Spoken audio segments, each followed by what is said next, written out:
Still got legs. Outside of Spotify, beyond Apple.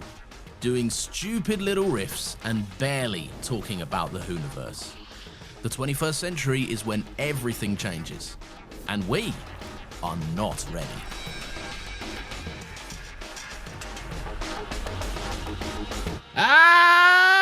Hello, everyone, and welcome to Still Got Legs, the only Doctor Who rewatch podcast in the world. There are absolutely no others that exist. Lawrence, how dare you say such truths? Such not truths. Such lies. That's the word I'm looking for. That's the one word you found. Yeah, good job. That is not true. Anyway, my name is Nathan, and as always, I'm joined by a liar. Who's known as Lawrence Thomas Height. He's my wonderful companion as we go on this fantastic journey through time and space. Alan Z, Geronimo, Clara, brilliant. I'll shoot you in the fucking head because we're watching all of Doctor Who and its associated spin-off shows. What did you know about that, Lawrence? I got there in the end. Yeah, you did. You certainly did. What I know about it is that I'm a beep. I'm gonna keep beeping throughout this episode. Oh, come on, man. I've turned on my beep setting. I don't know if anyone can hear it. All right. And we're doing a fun little beep. Full disclosure, there's an issue with my boiler. It beeps every 30 seconds, okay? Every 30 seconds. You will hear it. There's nothing I can do about it. There it goes. I have an engineer coming out tomorrow to take a look at it. That doesn't help me right now, okay? Look, we're I apologize. Okay, there's nothing I can do. Yes, it's been driving me up the fucking wall. Okay? I just think that every 30 seconds is so excessive. It's very excessive. I said this to you earlier, that unless the boiler is about to kill me, something warning me every 30 seconds is way too much. Like, I mean, it could be. I don't know. Once every hour, maybe, just to be like, hey, dude, something wrong with your boiler. Yeah. But 30 seconds. 30 seconds is insane. It's too much. And it's not a quiet beep by the sounds of it. No, it's not. Has it been waking you up? Not really. No, but I sleep with like white noise on, so like it. You've been drowning it out. Yeah. I feel like I don't sleep with white noise on, so if I was going to sleep in your place right now, what would be happening is I would just be so laser focused on the beeps, and I would be completely unable to go to bed. Wow. Yeah. Crazy. Yeah. Anyway, that's good stuff. Piss is pissed off, so that's beautiful. Yeah, man. So this episode's late. Apologies. Sorry. It's been a while, hasn't it? It's been a minute. It's been a fucking palaver. Here it has Still been Got Legs Industries. It's been a hot one, but if you're listening back to this, a hot it's one on time. I'm Sean Evans. The show with hot wings and even harder questions. Oh my god, he's got hot questions, everyone. And I'm bald. And he's bald. I'm bald. Does that make me Sean Evans? No, I can't have hot wings. No, I'd cry. You shot down the idea of us doing an episode of Hot Ones because you're a little baby. Yeah, because I don't want to spicy wings. I just don't want to subject myself to horrendous spicy food. Well, no, even for spicy people. I only eat chicken nuggets and ketchup. Most people tap out around like the last couple of wings. Then tap out then. I would tap out at like the second wing, maybe the so first. Boring, man. I just don't like the spice. It's not about you liking it. Funny enough, the show Hot Ones is not about you having a fun time, okay? Well, then why would I quite put the opposite, myself through it? I don't want to do it. That's why. Well, I don't want to do it. I'll entertain everyone else with them fun bits about me beeping in your flat. Great, instead. That's great. Nathan, please say you have a carbon monoxide detector. I don't know, maybe. Yeah, no idea. Literally no idea. Does that mean Nathan's going to die? Yeah, maybe. We can only hope. Lawrence, what's going on? It's Torchwood time, baby. We're talking about Doctor Who, but not Doctor Who because it's actually Torchwood, which is a spin-off show which came out in 2006. Don't know if you know about it. Never heard of it. Never heard of it. Well, what did you watch then? Did you watch anything else? And because, you haven't heard of Torchwood? I was curious, George. No, we're not doing this. I refuse. I watched Curious George.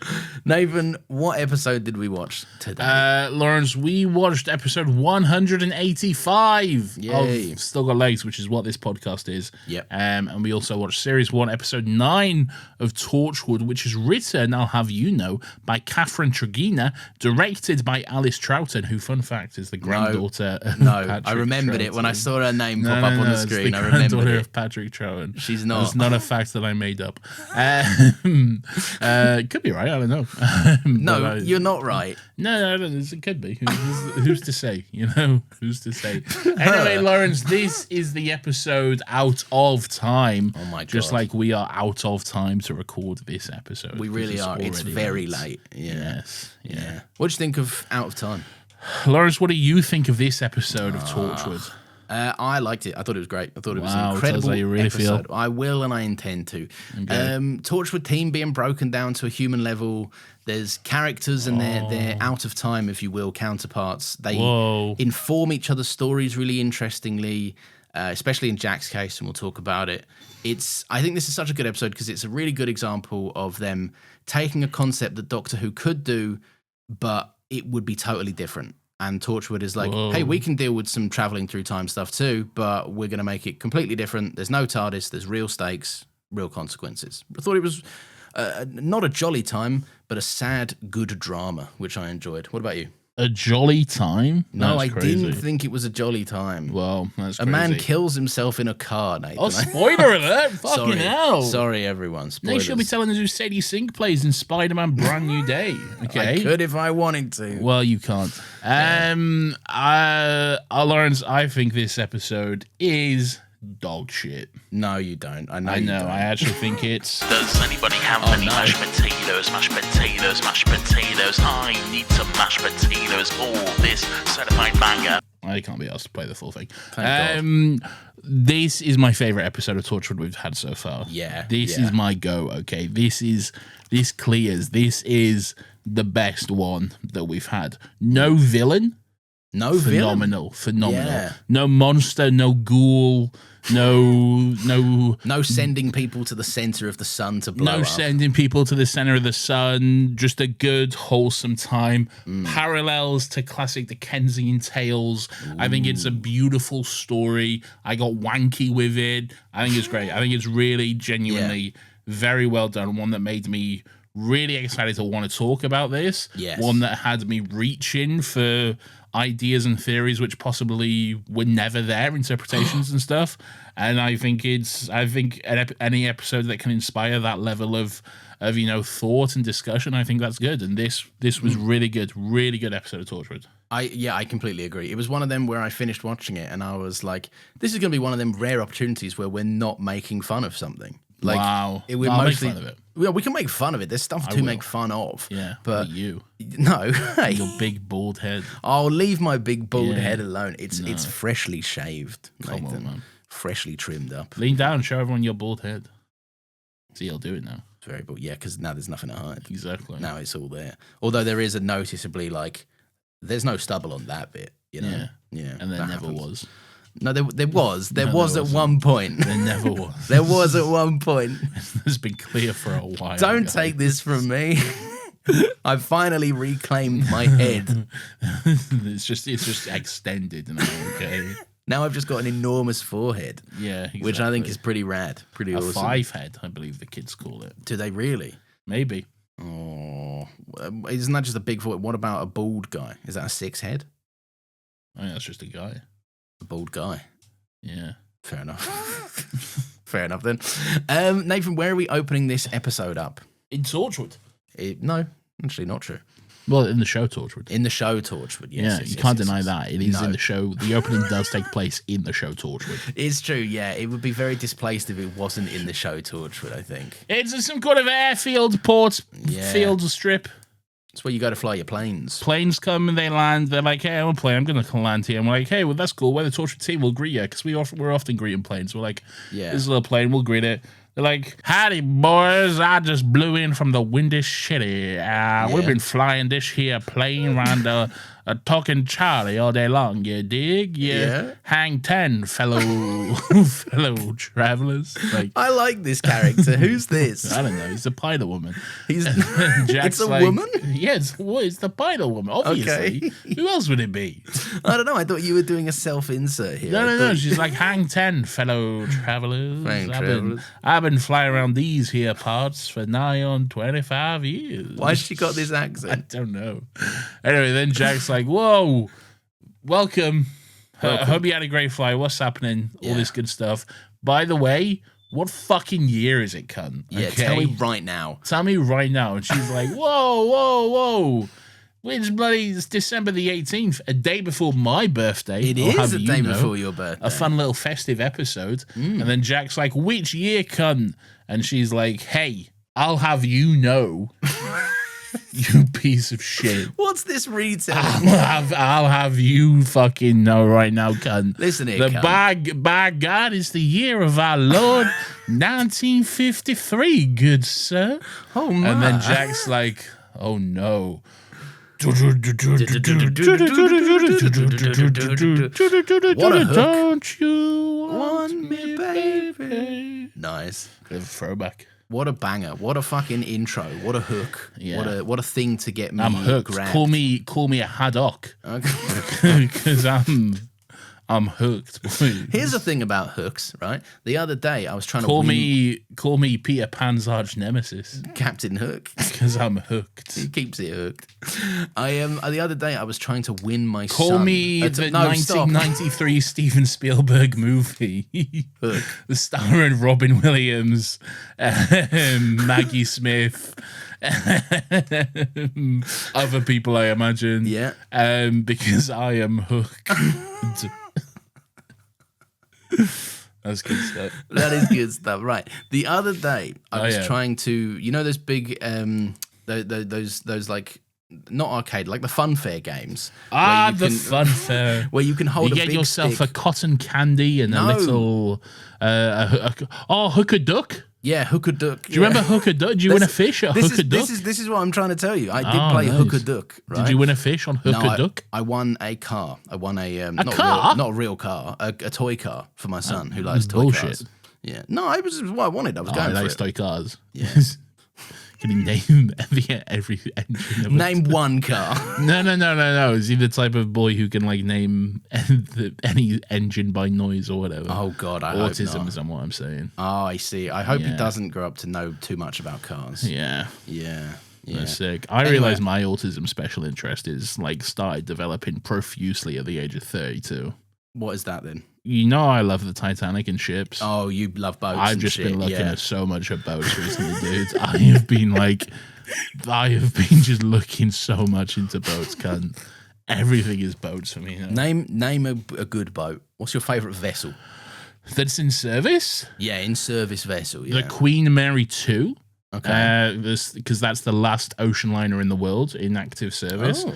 It's a bucket list item for me. It's a bucket list to want to do the transatlantic crossing from Southampton to New York. Is it one of them stupidly expensive voyages though? Yeah. It cost a couple of grand to do it. Yeah.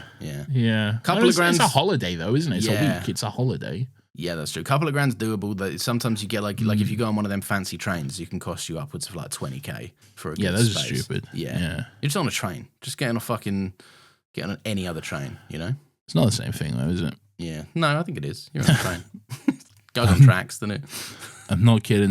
This is Pierce in the chat. I'm not kidding. I was on the phone with Nathan the other day, and he started the conversation to be like, "I can hear the RMS whatever the fuck coming into Paul." It's true. That sounds like a likely thing. It's not an RMS, okay? It's I can't say what it is because that'll dogs me. But it's a ship. It's a ship. Everyone just respect the ship. Anyway, point is, I was bad at hooker duck. Right. Hooker duck. Yeah, I was bad at hooker duck, but I did win the car, so that's something. That's beautiful stuff. Yeah. So now that we've got, I used to love hooker duck. You can win can you not win a fish? I guess that's animal cruelty now, isn't it? Really? Yeah, you can't win a fish. Yeah, now. I guess. Yeah, gone are the days of winning a fish. Yeah, but they did though. I've won many a fish from the fair back in the day. Yeah, but then how quickly did they all die? Days. So quickly. So quickly. Yeah, they should not have been kept in those conditions. Because they're not temperature controlled bags. No, at all. They're just put in their tiny little bag, no food. Yeah. Just like, well, here you go, 4-year-old boy. Here's a fish to look after. It's one of them scenarios where the fish is like the best case scenario it has is being won. Yeah. Like, please, someone get me into a bigger jar at least or something. Sure, yeah. Oh, God. Imagine how scary it'd be to be a fish in a bag in the front seat of a car going somewhere. Like Finding Nemo. Oh, that is in Finding... Well, no cars in Finding Nemo, but... There's no cars in Finding Nemo? Well, Isn't there a whole sequence with a truck? They're in a truck. They're trying to cross the road. They're trying to cross the road in their bags. So they're in the back of a truck. Do they have to? Back of a truck? Are they in a truck and they need to get off a bridge or something? I don't think so. I think they're just crossing the road and there is a truck. I'm sure there isn't a truck. There is the back of a truck and they need to get out of a truck or something. Oh, I don't know about that. I watched it fairly recently too. I can't, maybe you're thinking of Finding Dory. Is that in Finding Dory? I might be thinking of Finding Dory. Yeah, maybe. I can't remember anything. Movies. I can't remember anything about Finding Dory. All right, cool. Finding Nemo's pretty good. Yeah, it probably is about Dory. Yeah. Where'd she go? Who knows? She always getting about, man. We've got to ask Ellen DeGeneres where she went. She's up to no. Well, she lives in the UK now. Does she? Yeah, she was. This. Oh God, I hate when I hate that I know stuff and then I have to explain stuff that's not relevant to anything. Or interesting. Or interesting, but now I have to because I've started, okay? There was a thing, she was... Did you see like the beginning of this season of Clarkson Farm where he had like a party at the farmer's dog? Yes. She and her wife were at that party, but it was a big thing that they weren't in any of the footage of it. Right. But you can see like Instagram stories from the night and stuff, and they were both very clearly there. Oh. But yeah, they weren't in any of the footage on the show. That's a wise PR. And they live in the Cotswolds now, I believe. Right. So he's like from one famous person to another in the Cotswolds. I guess. Well, the Cotswolds is like a fancy area where lots of famous people live. Fancy poshos. Yeah. Yeah. It's a nice area. Anyway. Too expensive of a pub, though. That's the trouble. Yeah. Even though it's a fucking tourist destination. Yeah. Even though on Clarkson's Farm is like, the thing about these prices is they're already so low. They're not, brother.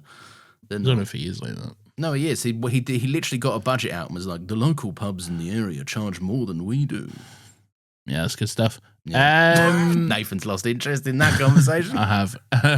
Anyway, the sting happens. It's Torchwood time, baby. Ooh. And he's like, listen, let's all rock up to Torchwood.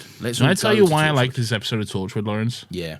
So, and this is why I'm saying that, because I'd like to keep this in mind as we go through the discussion, I think. Okay. Because I couldn't help but notice this like little parallel. I don't know if this is intentional in any way. I think I'm possibly reaching here, but it's just something I noticed and it kind of stuck with me. And I was like, that's very interesting. That's a really interesting way to look at the framing of this episode. Okay. It's not really a festive episode. It's not really a Christmas episode, but it is set around about the Christmas time, Christmas period. And then we have this plane turn up, 3 people from the past, 3 people out of time. And I couldn't help but notice how it's kind of a parallel to A Christmas Carol, okay? And each of them is one of the ghosts. A ghost of Christmas past, a ghost of Christmas present, and a ghost of Christmas future. Okay. A ghost of Christmas is yet to come, okay? Because... Here we go. Big yawn. Fucking hell. Because so, and just like, this is a bit, whatever. But like, stop being scared of having a wanky opinion. Just no, say I it. don't like being wanky. I don't want to be you. And yet you are. No. I didn't even see the Odyssey in IMAX. So the ghost of Christmas past, i.e. the young girl that Gwen is with, okay? Yeah. Gwen very much sees herself in this young girl. She's a representation of her past before she was corrupted and defiled by Torchwood, before the affair with Owen, before things started going wrong, before she was keeping secrets from Reese, before her whole life turned upside down like the Fresh Prince of Bel-Air, okay? Yes. Yeah. And she's desperately clinging on to that past throughout this episode. She doesn't want the young girl to go to London. She's trying to protect her from kissing boys and growing up too fast and becoming this adulterous. I'm trying to be serious here. Stop me. Okay, and trying to and stop her herself from getting corrupted. She's desperately clinging on to that past that she has lost. Okay, yeah. Jack is paired up with John throughout this episode, a man out of time, much like himself, okay? This is the ghost of Christmas present. This is Jack's exact reality, okay? Yes. It's the situation he's in. They're both men out of time. The difference is that Jack has kind of made peace with it, but I think seeing John in his scenario, it's bringing up these rough feelings for him. His, at this point, we don't necessarily know the situation with his family, his loved ones he left behind from his own time period and everything like this. There's hints at it throughout this episode. Yeah. He does like mention, like family he's left behind and stuff, but it's a... We know that he fucked that granny. And he was in love with that granny for a bit. He did fuck that granny. He was in love with that granny for a little bit. And the ghost of Christmas Future is the pilot lady who's like, hey, how you doing, boys? Who's paired up with Owen. This is the future he cannot allow himself to have, okay? He sees a future with this woman and it fucking terrifies him because he's not used to this, okay? Yeah. He sees a future and it scares him and scares her so much that she has to run away back to her own life. Obviously, there's other stuff going on. She longs for the past. She can't fly a plane. She wants her own life and her own freedom and that kind of stuff. But she very much represents a future to Owen that he feels like he can't have. This being the ghost of Christmas is yet to come. I don't know. I just thought interesting. I think that is interesting. Someone call the police because this episode has been read to filth. By yourself, if you don't mind. I'll call the police right now. No, I like that. That's a nice interpretation of it. It's especially, I think, it works the best, that metaphor in Jack's case, because where Jack's story goes with Big John is so fucking sad. Just genuinely had me tearing up at certain points. But I like the Gwen stuff too. I got thoughts about Owen, about some of the Owen stuff, but I think it's mostly because I'm bringing some of my Owen baggage with me. Okay. Which is hard to ignore. But we'll talk about Owen when we get more into his sexcapades with Diane, you might say. Sure. A bit later on. Yeah. Which is just sex, really. Well, it's just sex, yeah. It's not really escapades. Yeah. No. Yeah. Anyway, we're in Torchwood. Ooh, first of all, beautiful thing. The first thing you want to do, if you got 3 people from the 50s and turned up into modern day, take them to the most overstimulated, futuristic building you have ever seen. Okay? The door's a big fucking spinning cog. There's lights and monitors everywhere. There's a fucking pterodactyl flying about. Yeah, that's what you want to take. That's from the past. You'll be right at home. 3 traumatized individuals who are out of time. Okay. Yeah, this is literally the worst place to bring some of this lot. 100%. It's very funny. Gwen's quite thankful it wasn't a bunch of aliens, though. She's like, yeah, that's pretty sick. Although it kind of is her job. Like, if it was a bunch of aliens. Yeah, but you can be like, yeah, but you can be thankful to not have to do your job. True. Like, on the rare instance you get a day off of something. Like, I would long for the days back when I was working in call centers that the system would be down or whatever. Yeah. And we just sat at our computers and got paid, Oh no, what can I do? Oh no, the system's down. And then like, hey, do you want to go home early? Like, I'm good, man. I'm fine. Earning money. Yeah. I'm earning money. I'm on my phone. I'm fucking chilling, dude. I always loved it when people came over. Like when I worked in like various bars and stuff, you'd always have a manager on a quiet night come up to you and go, pretty dead. Does one of you want to take off? Absolutely not. I'm good, brother. Yeah. We're actually overstaffed. That's your problem. You showboat us then. Yeah. I'm finishing my shift. Yeah. I'm getting that money, man. Every now and again, I'm such a hypocrite though, because every now and again it would suit me, and I'd be like, I'm off. No, but the difference is though, it's never like if it's like busy or something, or it's a night where you actually have to do work. Yeah. Then they're like, hey, we're over stuff. Like, say no more, cunts. I'm off. I'm good. Yeah. All right. I'm going home. We actually can't afford you. That's fine. I'll take one for the team here. I'll go home, boys. Yeah. If the best thing I can do is to support this team is to go home and not work, I'll do it. Don't worry, you guys. Exactly. That's anyway, so yeah, everyone's introducing themselves, right? And in the briefing room, Tosh is like, this is not a... What? That's an example of me introducing myself. Hello. You know how you introduce yourself? Well, how would you introduce yourself? Is that not good? No, how would you do it? It's just the way you interrupted me for that. I think people maybe they wanted an example. That's really got me.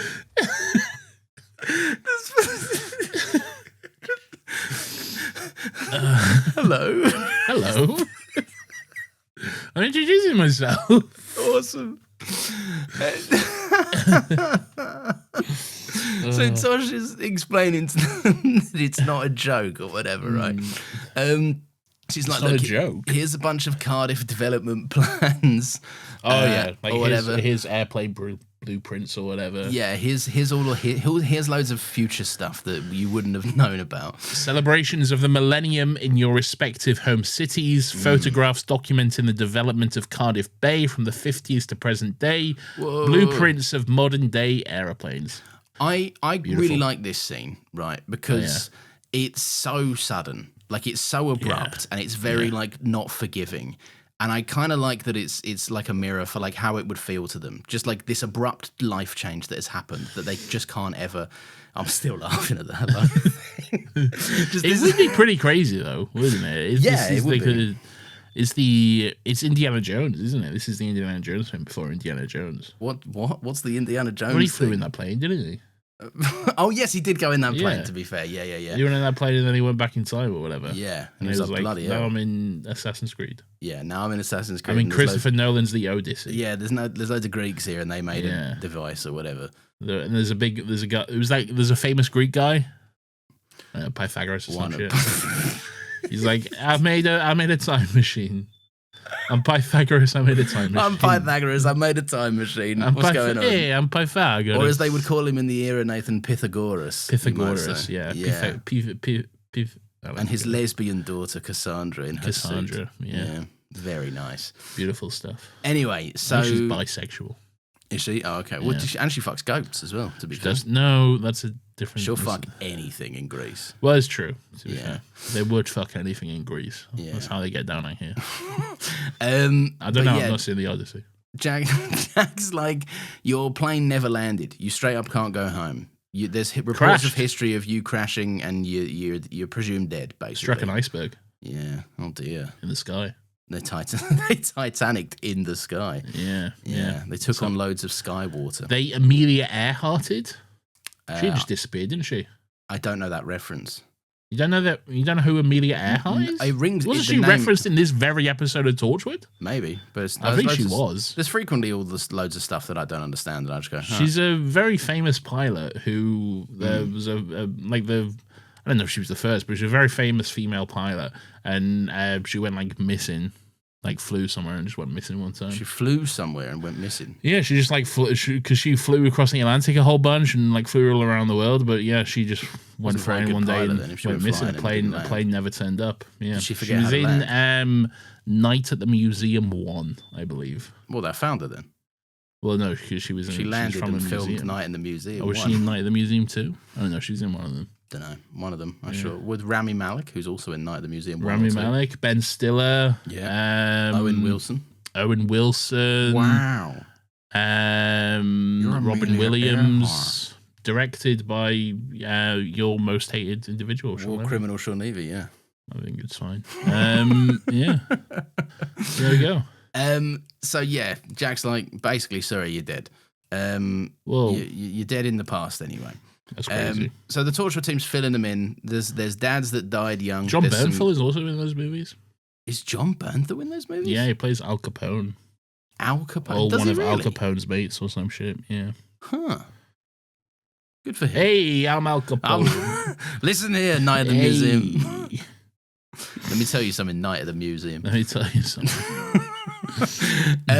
Anyway, so yeah, basically, some of their families are dead, some of them aren't, but they're old and whatever. We'll get to them. Did you notice Owen immediately quizzing Diane? He's like, "Let me look up some of your friends. A boyfriend? Yeah, Perhaps? you got a boyfriend? boyfriend. You got a cute boyfriend. Doesn't miss a trick. This fucking Boyfriend, psycho. cute boyfriend. Yeah, that's a Yeah. reference to Star Wars. Yeah, Owen's trying to crack on. Good on him. He's a What crafty else is devil. happening? Blah blah blah. John go- is like, my son is. What does he say? He says says, "I've like, abandoned my boy. I've abandoned my boy. abandoned my son." Yeah. They're getting updates on their like family. Like Gwen says to one of them, like, your father died in 1959. Your mum like lived into her 80s or some shit. Your mum. So that's good stuff. Yeah, your mum. Gwen cusses out his mum. Yeah. Yeah.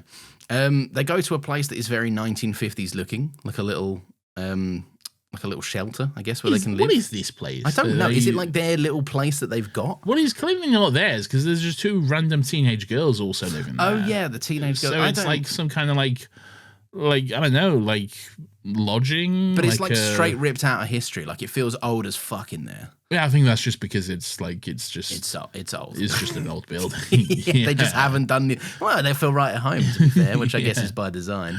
Yeah, I don't know what it is though, but yeah, some kind of some public housing situation or something. I don't know. Maybe Shelter. I don't know. Torchwood have clearly got the ins because they're getting there on the same Well, night. they're sanctioned by Her Majesty's government, so True that. On Her Majesty's Secret Service. You there, boy? What day is it? Why, it's time for the answer. We find out that John was going to open a knick-knack shop in Dublin, which is pretty fucking snazzy. I love knick-knacks. Yeah, he says like Those a crisps? general essential. Crisps. Yeah, you get crisps. Go to a knick-knack shop, you get some crisps. Yeah, the knick-knack crisps. What crisps? Oh, the Knick-knack? No, the crisps. No, I see what you mean now. Yeah. What flavour are you having? I don't know what the flavours are. I know orange packet and purple packet. Yeah, I don't know what they are either. Yeah. I imagine some sort of I think they're both nice. cheese or... I think it's like it's super cheesy or some shit and ribs, barbecue ribs, maybe. Oh, ribs. I got ribs. We've all got 'em. Yeah, that's good stuff. Apart from Marilyn Manson or something, who apparently removed them to suck his I willy. think that's true. I think that's one of Yes. those things that everyone Lady says Gaga is had a alive. penis, one of them things, kind of Yeah, thing. Yeah, which is not true. no, it's not true. Yeah. She doesn't even have a penis.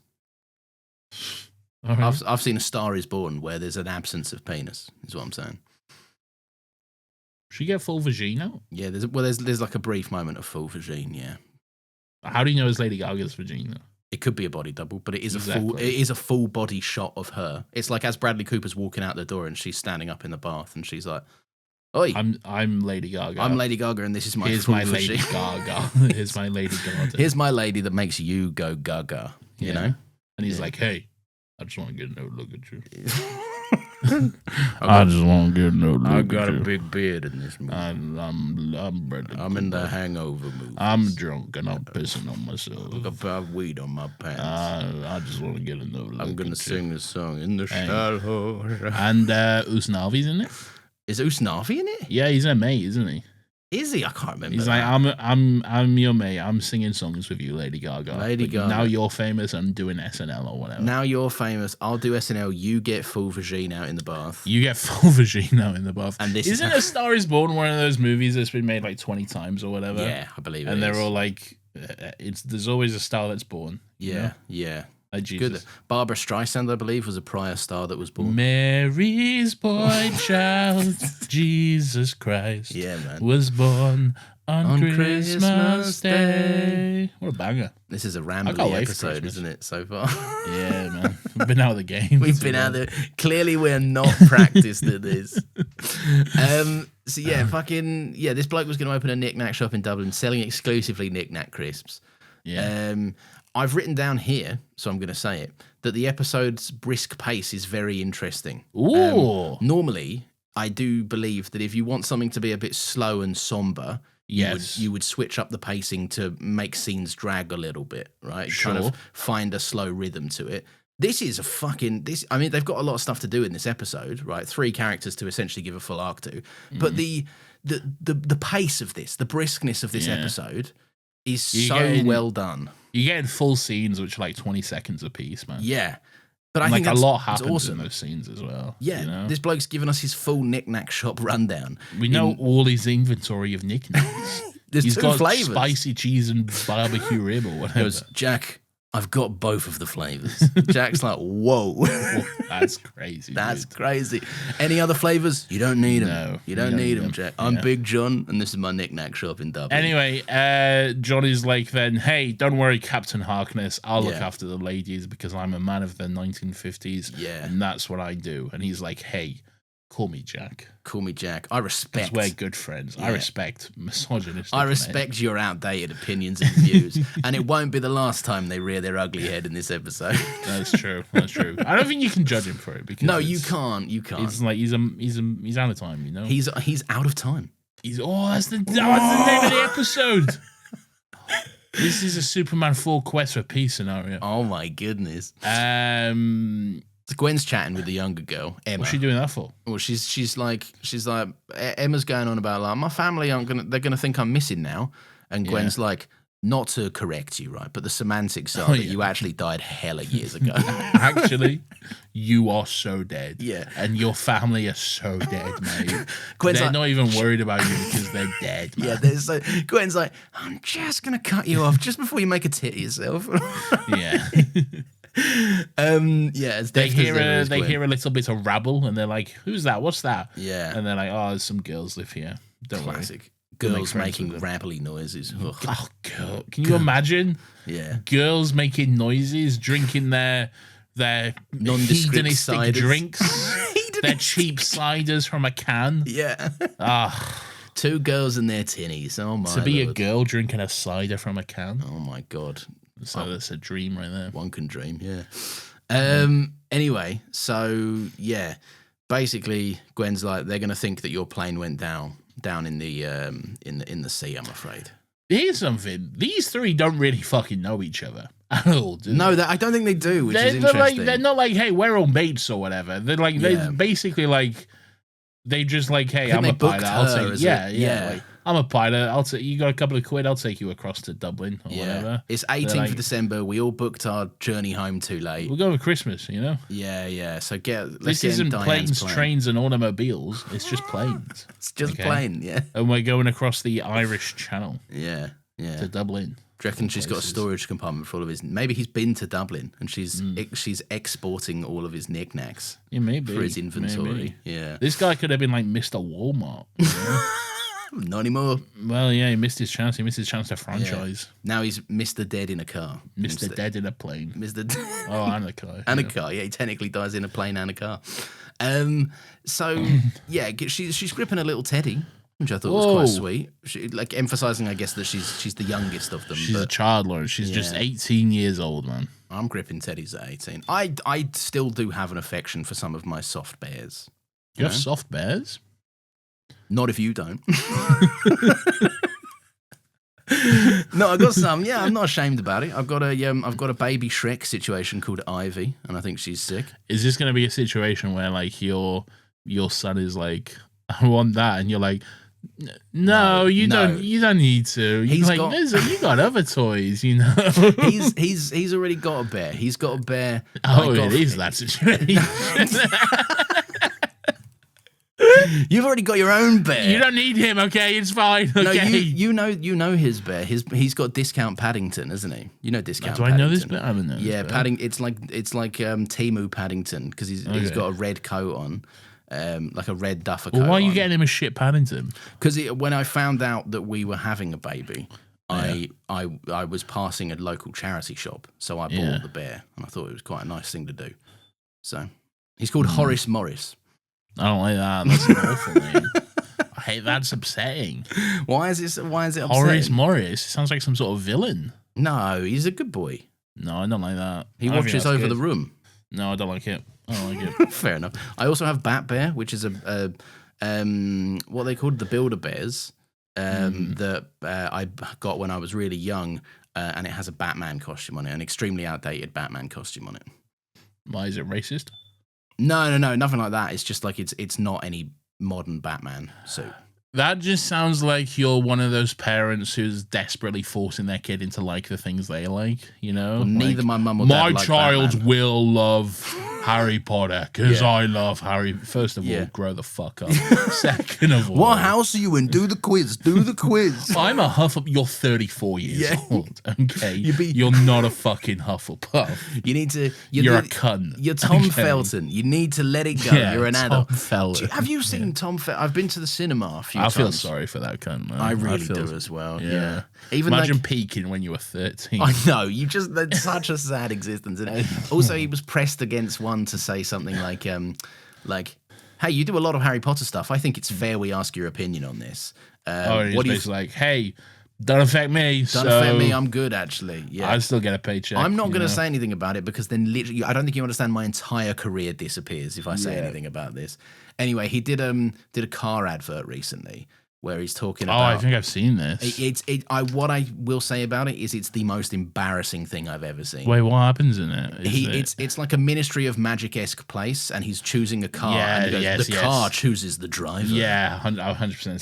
Fuck, brother. It's so sad, isn't it? It's like, oh my God, move on. Yeah. Please, mate, for the love of God. Come on now. It's just sad, isn't it? Do you reckon there's a Harry Potter group chat that every week he's piping up in like, rewatch soon, guys? Anyone want to do a podcast? And everyone's like, Tom. Oh, it's amazing that he hasn't done a Harry Potter podcast. Let's not give him the idea because he would. Yeah. He would and he will. That's crazy. He probably, I guarantee you, he will when the show comes out. Yeah, he will. Or he'll cover be on the movies. HBO always have a podcast for their shows. Oh, they don't do So- actually, yeah. So he'll probably be fucking hosting that. It'll be every Tom week, I Felton guess. getting in guests or whatever. Yeah. No thank. Or he'll cover the movies, but to stretch it out for as long as possible because it's the only thing that pays him. He'll review like 1 minute of the Harry Potter films per episode. That's to the thing really that get people these do. things. Minute podcasts. Is it? Yeah, like they do like movies by the minute. It's a thing that actually happens. They discuss movies like 1 minute at a time. Yeah, it's actually quite interesting in some aspects. Yeah, I feel like that could go really well, or it could be the most boring thing imaginable. I mean, it depends. I guess it's up to you as a host to make it interesting. Yeah. And Tom Felton, I don't think has it in him. No, and neither do we, and we're proving that right now. Yeah, true. So that's good stuff. Yeah. All right. So what happens, Lawrence? Catch me up. Where are we? So Emma's doing a little cry. And That's then beautiful. We What have a else happens? classic Torchwood, really abrupt and tonally strange crash zoom over Cardiff. Ah, nice. Yeah. Why are they obsessed with transitioning scenes in this way? It's pretty good though, isn't it? No. Sometimes you just need to be forced out of a moment, I think. Yeah, that's exactly you what it need is. Sometimes you need to just be grabbed by the collar, pulled and thrown across Cardiff to a different location. I think. Somewhere else. Yeah. It's good stuff. Do you know I saw a TikTok comment today on one of our beautiful TikToks, which I made, that said, all these two do is complain. No, all these two do is nitpick. Yeah, dude. And I'm like, I guess. Yeah, that's kind of true. You do a podcast. See how long it takes you to remain pure of heart on everything. Yeah. That's our job is to make fun of things that don't matter. I'd say it's a stretch to say it's our job, but yeah, true. Sure. Our job here, our responsibilities as pertains to this podcast. Anyway, Nathan, let's talk about what matters, which is Asda. Oh, love this scene. We're off to Yanto's Asda. taking the gang to Asda. Yeah. What does he say? He says £25 to spend on food. Fucking hell, boys. We're in a different time period, aren't we? £25. What are you buying? One meal? Yeah. Okay.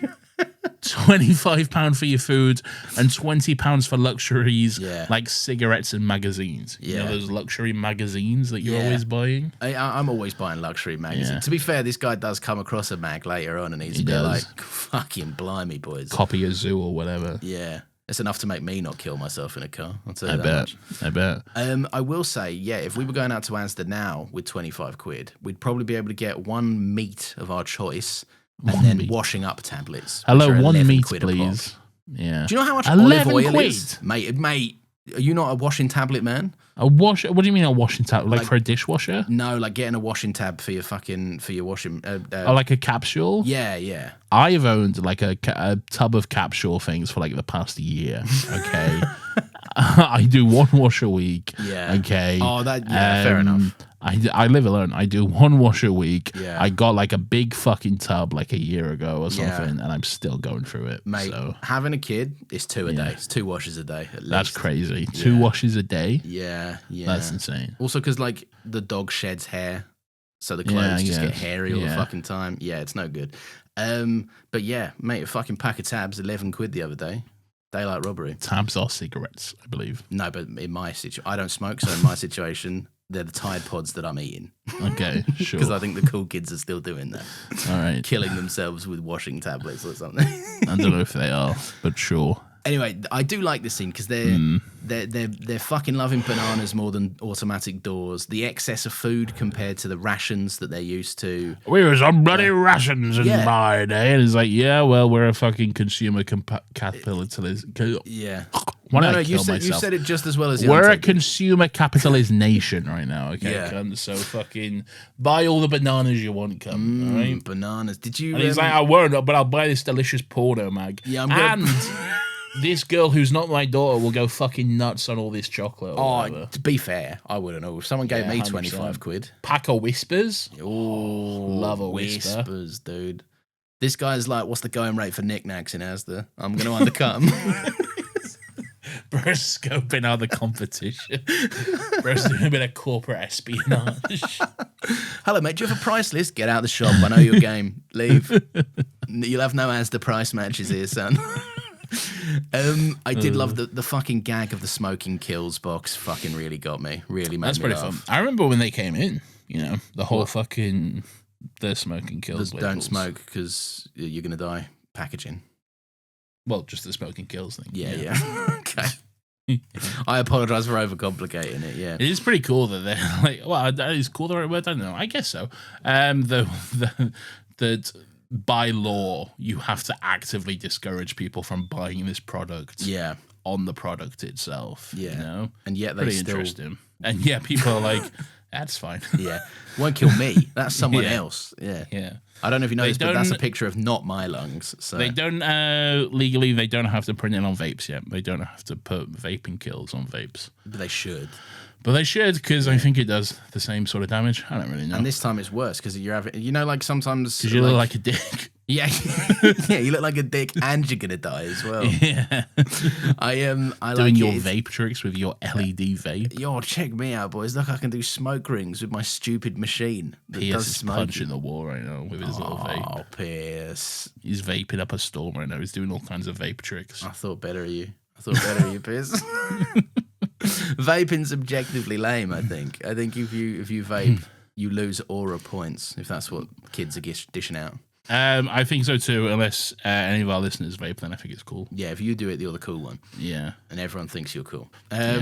Anyway, Yanto drops the fella off. He drops Big... Oh, do you want to talk about Big John's pornos or no? No, he just buys. He's just Buys the shocked. nudie mags. There's not that much to talk about, really. He doesn't not- even buy it. He's just shocked at, like, Yeah. bloody hell, you got a tit sound this kid's It- about. It's not even a nudie mag. It's just a tabloid thing, really. Yeah, it's isn't not. it? It's Heat magazine or whatever. Yeah. It's crazy. Do you remember Heat magazine? I do remember Heat magazine, yeah. Horrible. I remember Horrible. once- I remember my mum used to read Heat magazine like fucking religiously, and I remember like the horrible stuff that they would print in Yeah. there, like actively Oh, this bitch making is fat. fun of people. Yeah, like actively haranguing and making fun of people with like eating disorders and upskirting pictures and horrible stuff like that. And like calling upskirting pictures that have been taken without consent of like people getting out of cars and stuff, and then blaming the people who have been upskirted and had the pictures taken, calling them like whores and slags or whatever. Yeah, because this like gets out of cars. Get a load of this. okay. What a that's crazy pretty- time it was. man. That's horrendous and it's dreadful. A proper porno mag would have fucking had this bloke having a heart attack, I reckon. Yeah.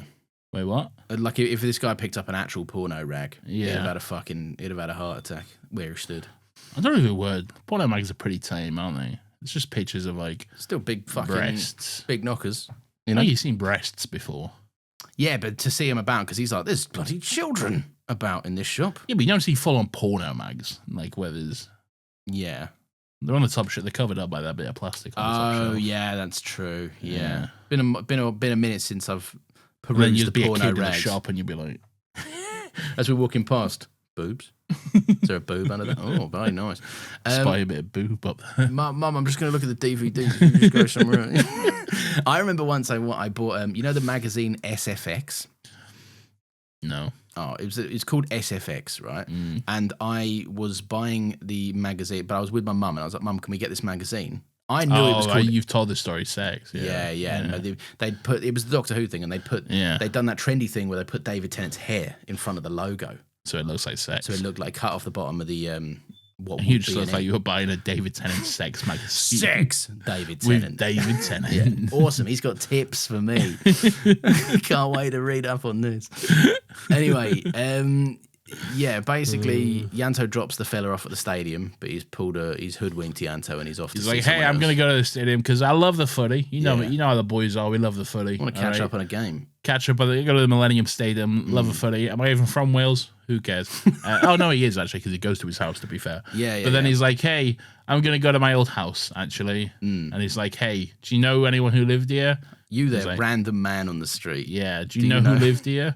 To be fair though, in his time they would. They'd be like, hey, that True. You there, my boy? Do you know who lived here? That was John Bucklepenny. I don't know why. John I've given him this Bucklepenny. weird voice, but that was John Bucklepenny, a good friend of mine. I like John Bucklepenny as a name. It's a good name, isn't it? Did you like it when Diane is?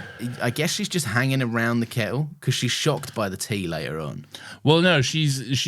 So I clocked this. They were making tea, but they were ripping up the tea bags and pouring the tea leaves straight in because I guess they didn't have tea bags in the 50s or whatever. So they were like. They probably had like a tea strainer or something. Oh, okay. And they were like, hey, just fucking. This I don't know tea what comes this shit in is. pre-packaged weird shit. This is weird. The future's weird, isn't it? Yeah. Anyway, let's rip up this tea. And then, they see the girls making a tea later, and they're like, what space age shit is this, This man? is fucking outlandish. They're just putting the bag straight in there. It's crazy. Wild. I do like that though. They're off to have a little cup of the girls come in. It's nice. It's nice, and they're like they have a little moment where they're super chuffed. Although Emma, this girl loves films as well. She's like you. does she? What's she saying about films? Oh, she goes to the pictures. She goes to the pictures. Yeah, she loves going to the pictures to check out all the latest movies. She's seen Odyssey in IMAX. She's seen when this girl gets herself into a 70mm IMAX, it's gonna rock her shit, mate. She will, yeah. She's gonna be fucking bowled over by the. She mentioned something about Calamity Jane. My mum loved Calamity Jane. I remember watching. I used to watch it all the time as a kid. I think we had that on video, and we used to watch it because my mum loved it. What's it about? Anything interesting? It's like a musical about like a cowboy woman, and she was dancing on a train at one point or something. Cowboy woman. I don't know. I barely remember it. She's but then dancing on the train. She shut up. I think she dances on a train at one point, and then that song she sings later, I think that's a Calamity Jane sing. Well, I just blew wind from the windy city. The windy city is mighty pretty. That's a good little tune that she's singing later. I think that's a Calamity Jane song. Yeah. So that's when John bowls in and he's like, "Fucking knock it off with your Calamity Jane City shit." Yeah, should we watch Calamity Jane? Yeah, let's do Still Got Calamity Jane. Still Got Calamity Jane. But yeah, Diane and Owen, they're off to see a person about a plane, or just a plane. A man about a dog. No, it's her plane. I thought this, right. If I was, I know she does fly it away, right. But if she left this plane behind, right, this would probably be worth a few bob. This plane, wouldn't it? A fully functioning 1950s plane. Yeah, probably. Yeah. Like people are paying arm and a leg for bits and parts to recreate models and stuff these days. I don't think she's necessarily worried about the cost of it though. No, she wants to fly it. Yeah. She ain't worried about money. Yeah. Oh, did you like Owen's joke about farts? I did like Owen's joke about farts. I thought that was a good bit. Yeah. What was it she said? She said like, had terrible wind over this part, and Noam was like, something you ate. That was good. I was like, that was good stuff. That would have popped off, that one. Yeah. He's fuming that no one from Torchwood was there to hear that cracking bit of wit. I'd have appreciated it if I was there. I'd have given him a good thumbs up for that one. She likes it as well. She's like, you cheeky son of a gun.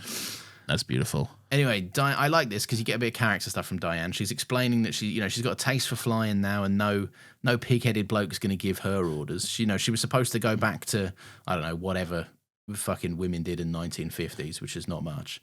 But she was like, no, I'm going to do flying instead. Yeah. Yeah. I'll be no housewife. Thank you very much. Yeah. I'm not making the roast dinner and keep it hoovering the garden or whatever. I'm fucking hoovering the garden. I'm flying this plane. So yeah, it's good to see that you know what it takes to run a household, Nathan. Hoovering the garden. You got to hoover the garden. How else are you going to keep it clean? True. To be fair, what about all the dust in the garden? Exactly. But yeah, so Owen's like, listen, right, I understand that you don't want a man to tell you what to do, but you don't have a license and you can't go up in this because everything I do, Owen, is so legal and by the books. Yeah. You can't fly this plane, actually. He does kind of have a point, though, to be fair. He does have a point, but she I'm also... like, won't you be shot down? No, I just fucking give it a couple of circles. I think they take like air safety pretty seriously, especially if she goes over an airport. In 2006? Yeah. Really? What year was 9/11, Lawrence? Yeah, post 9/11, to be fair, yeah. And fresh in the mind. You fly over an airport, they will shoot you down. Yeah, that is true. That is fair. Probably with a gun. Stop flying over the airport. We're going to shoot you down. All right, then we'll shoot you down. You'll never take me alive. Oh, no. Oh, no. Chaps, he's going for it. Shoot the Danny missiles. boy to the doctor. Danny boy to the doctor. I don't know why I'm from the 1940s, too. I'm supposed to be a regular person at the airport. It's an infectious voice. It is. It's very fun to do. Anyway, that's not important. What's important is Jack and Big John are sinking frothies at the pub. You need to stop saying Big John, okay? Because Big John is that man who loves the Chinese, okay? I know you love calling every person big something. I do. Okay? It's one of my favourite things. It really is, okay? But just call him John, okay? Right. Big, but no, but you didn't. No. But the thing isn't also Big John the guy that loves his. Oh, that's. He wouldn't kill himself in the car. That's. He's doing other things in those cars. That's very much a joke for me and you only, Lawrence. Okay. That is Big John, though, isn't it? Well, his name is. I can't believe I'm fucking saying this. His name is John. We have joked about him being called Big John, who loves. Okay. Big John loves a. Yeah. It's true. I'm not going to deny it. Get a time code, Lawrence. Yeah, I want a time code for that moment right there. Anyway, so yeah, Jack and John went up the hill. Went up the song. Yeah, we both tried. They're sinking frothies down the pub, right? Pints. And he's like, "Listen, a stout. Mate, he's having a pale ale. Ooh, a Courage Best. Owen's favourite drink. I don't know what that is. Yeah, you do. We spoke about it. Do you like a stout? No, it's an ale. It's a pale ale, I believe. That's not what I asked. I said, do you like a stout? Do I like a stout? No, I don't. Yeah. No. Never had one. Isn't a Guinness a stout? Yeah. Yeah, no, it's just too, it sits in the stomach. Ugh. Should I have one? Should I try one? Yeah. Bring a Guinness to next week's podcast. No, it sounds like too much effort. I'll bring I'm not buying a Guinness. Yeah, true. Cost you an arm and a leg. Yeah. I'm made of money. Get a Lidl's own Guinness. Which is going to be like black liquid. Something. All right, let's move on, I reckon. He's like, "Listen, Jack, what's going on with your American accent?" And Jack's like, "I've got a complicated backstory, and so have you. And we both have horrendous experiences falling through time and being men out of time and stuff." I like Jack's little outfit in this episode. He's wearing a nice little pale shirt, which we don't usually see him in. What's he? I can't remember what it looks like. Is it? Looks like a pale shirt. Is it the one he typically wears underneath all of his jackets? No, it's not one he typically wears. It's a different one from what we usually see. Good on him pushing the boat out. He's finally not. He's moved out of his cartoon character's fucking wardrobe, which is nice. It is. I like it. Yeah. Emma wants to go Christmas caroling.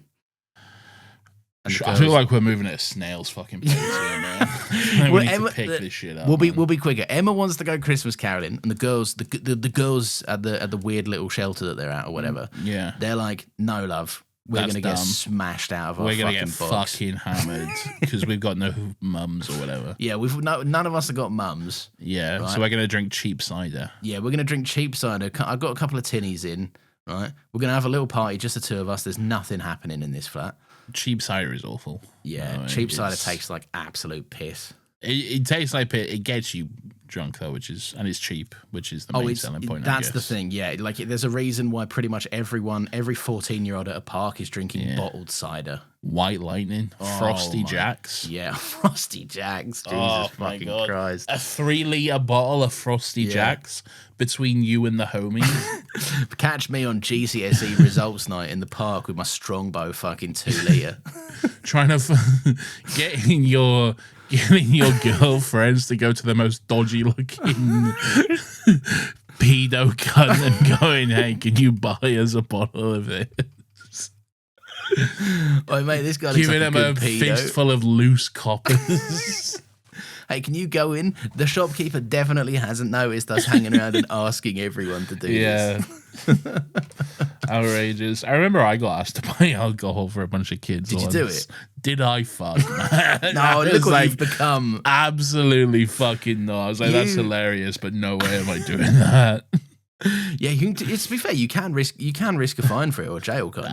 100%. I'm not doing that shit, man. Yeah. Fuck no. No, I wouldn't do it if someone asked me, but no one's ever asked me. Maybe now that I'm bald, I'll attract that sort. Yeah, you look like a pedo now. Yeah. Wait, does that mean I look like a nonce? Yeah, I guess so. Yeah. I guess. They went, who's this nonce coming into the shop? Who is this nonce type? Yeah. My local boss man, Anbu, just served me. I was like freshly 18 as well when this happened. That's not good.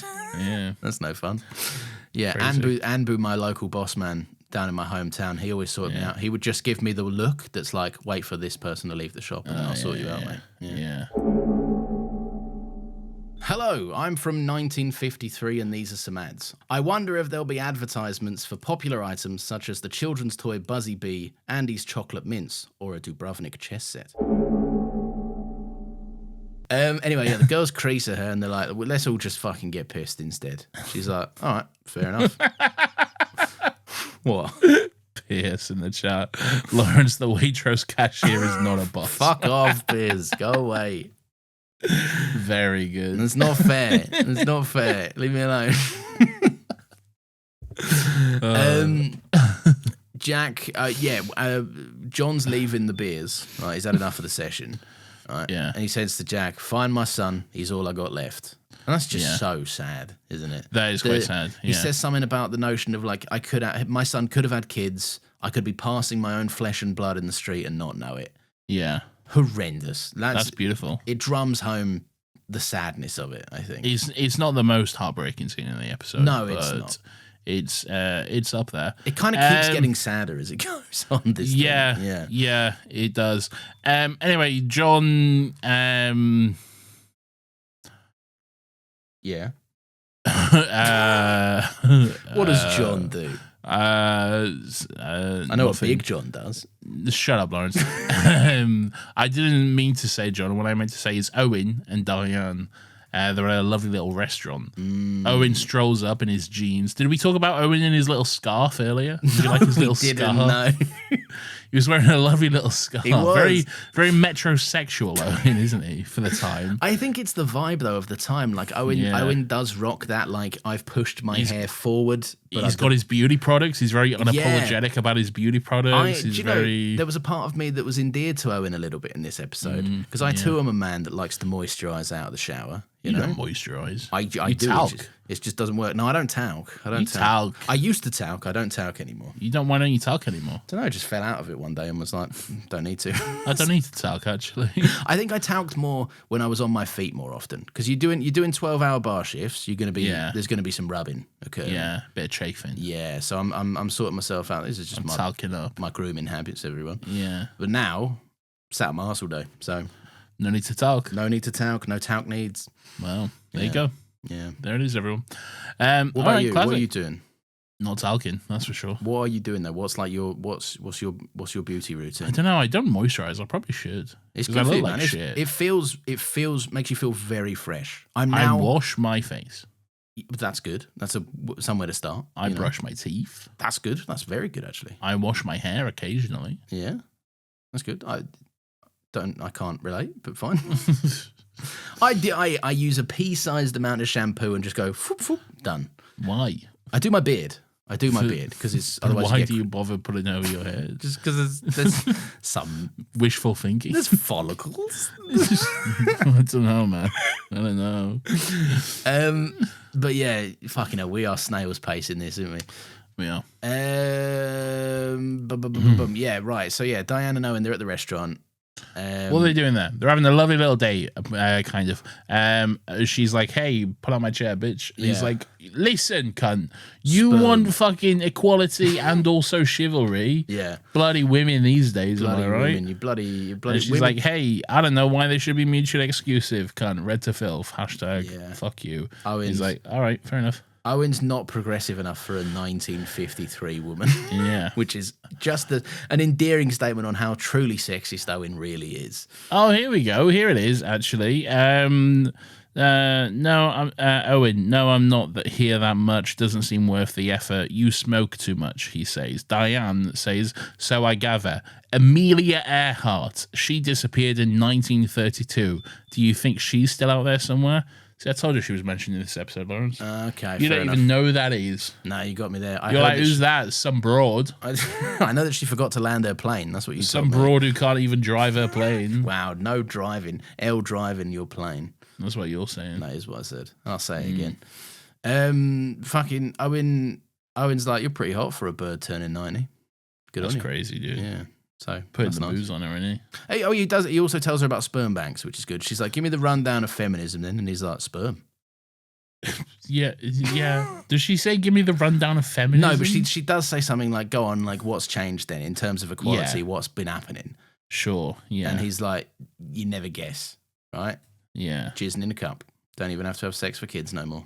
That's pretty good. Yeah. I think it's a nice service. Sure. Would I partake in it? I don't know.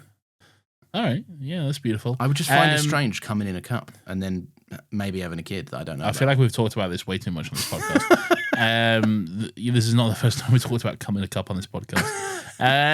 Anyway, Owen's like, hey, let's go back to my place. You know, just because you look, I'm not flirting, but maybe I'm flirting. But like, do you want to come back to my place? He's flustered, mate. And she's like, yeah, sure, let's go. Yeah. So that's pretty cool. But anyway, then John comes home and he's like, hey, why are you drinking and showering? And stuff? You're making a spectacle of yourself. You're making a spectacle of the girl who I don't know. And she's like, you know, my dad, shut up. And he's like, hey, you'll do as you're told, young lady, because I'm a man. I've prepared you mutton or whatever. I prepared you liver and mutton. Yeah, sit down and eat what you're given. You're making a show of yourself. Don't worry, Gwen. I won't let these girls out of my sight now.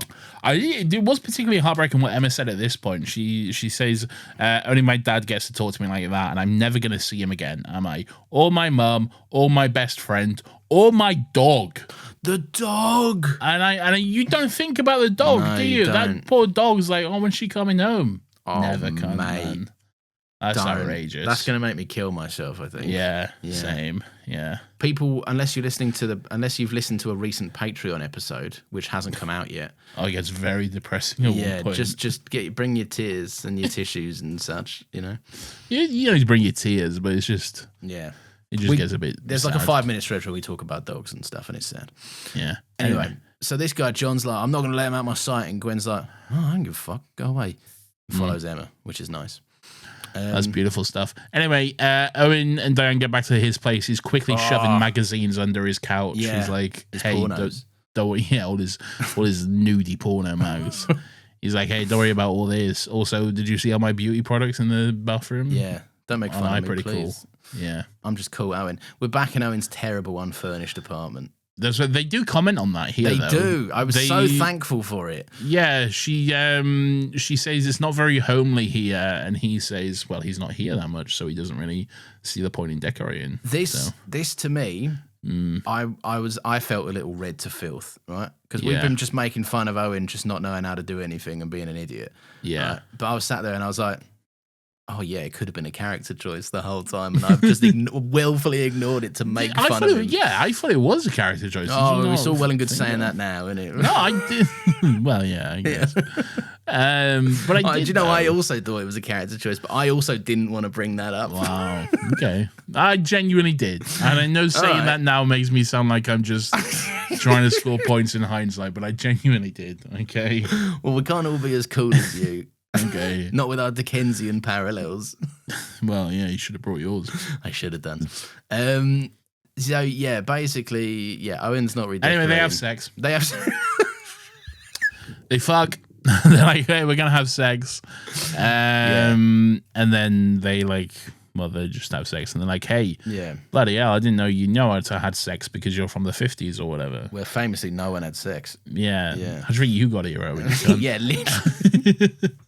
He explains what fuck buddies are to her. And she's there's something truly horrible about Bern Gorman saying the term fuck buddies to you, isn't there? There is, but I think what's worse is she's like, sex shouldn't be devalued. And then she literally grabs his knob and we see him react like, Ooh, she's Yeah, but grabbed my she's knob. not devaluing it, though, is it? No, she's not devaluing it, but She's emphasizing her point. No, I no, think. I respect her. I just don't want to see Bern Gorman have his knob played with on screen. I think it's all right. I think it's fine to see Burnt Gorman have his knob played with. Fair enough. Could be beautiful. Yeah, I guess it could be. Yeah. Does this feel In really, the right light, you know? Did this feel awkward to you, this scene? What, them having sex? Well, we see a bit more of them having sex later on, but the way that he's holding her feels really positioned for camera. Like no one looks comfortable in this scene. It wasn't necessarily in this scene. There's a scene where they're having sex later on and it felt a bit awkward. This is the Owen sex that we've been led to believe so much about. Yeah, it felt like very not to judge a man's technique or anything, but like You can judge this one. but again, it was more, I guess the idea behind it was it's more making love, you know. It's not necessarily like but it's not that it's different from like what he says with Gwen. The Gwen thing is like, you know, animalistic, rough. It's not one's feelings lust, one's associated love with, kind of thing. Exactly. Yeah, this is a more intimate, romantic, making love rather than just still looks bad though. I'll make you come, yeah.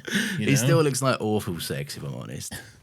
Look, hey, look. I'm She's not going to happy. be like r/I've had sex and be like, well, if I was having that sex, I'd be much better at it. Yeah, go on, actually. explain your step-by-step Yeah. plan for being Tell us better. why you'd be much better than Owen at sex, Lawrence. Well, how much time Okay. you got? Hours.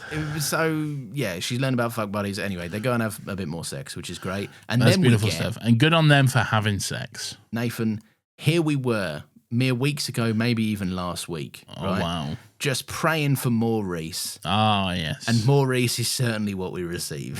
we do. in this next scene. Possibly too much, Reese. Maybe a little bit. I think just enough, I think. I don't think you can have too much Reese, and I think that, and I stand by that after this scene as well. But Reese fully in the buff. We see his little cheeks walking about. And to be fair, he's in his own home, all right? He's he doing has nothing absolutely wrong. every right to be walking around his own gaff, Yeah. naked as the day he was born. Yeah. Okay? 100% agree. He doesn't know anyone's there, all right? But fucking hell, poor Emma, she's asleep on the couch, okay? She wakes up and is like, Jesus Christ. Yeah. That's Reese's penis. I'm looking at Reese's penis. That's Reese in all his glory. That's my favourite chocolate, Reese's penis. Reese's penis.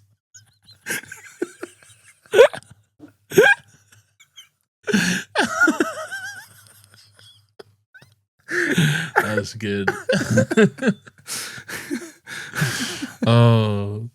Anyway, yeah, she has a big scream, and then Gwen's like, "Oh yeah, this is my mum's sister's daughter's cousin's brother, daughter's cousin's wife's daughter, stepsister." Yeah, this is.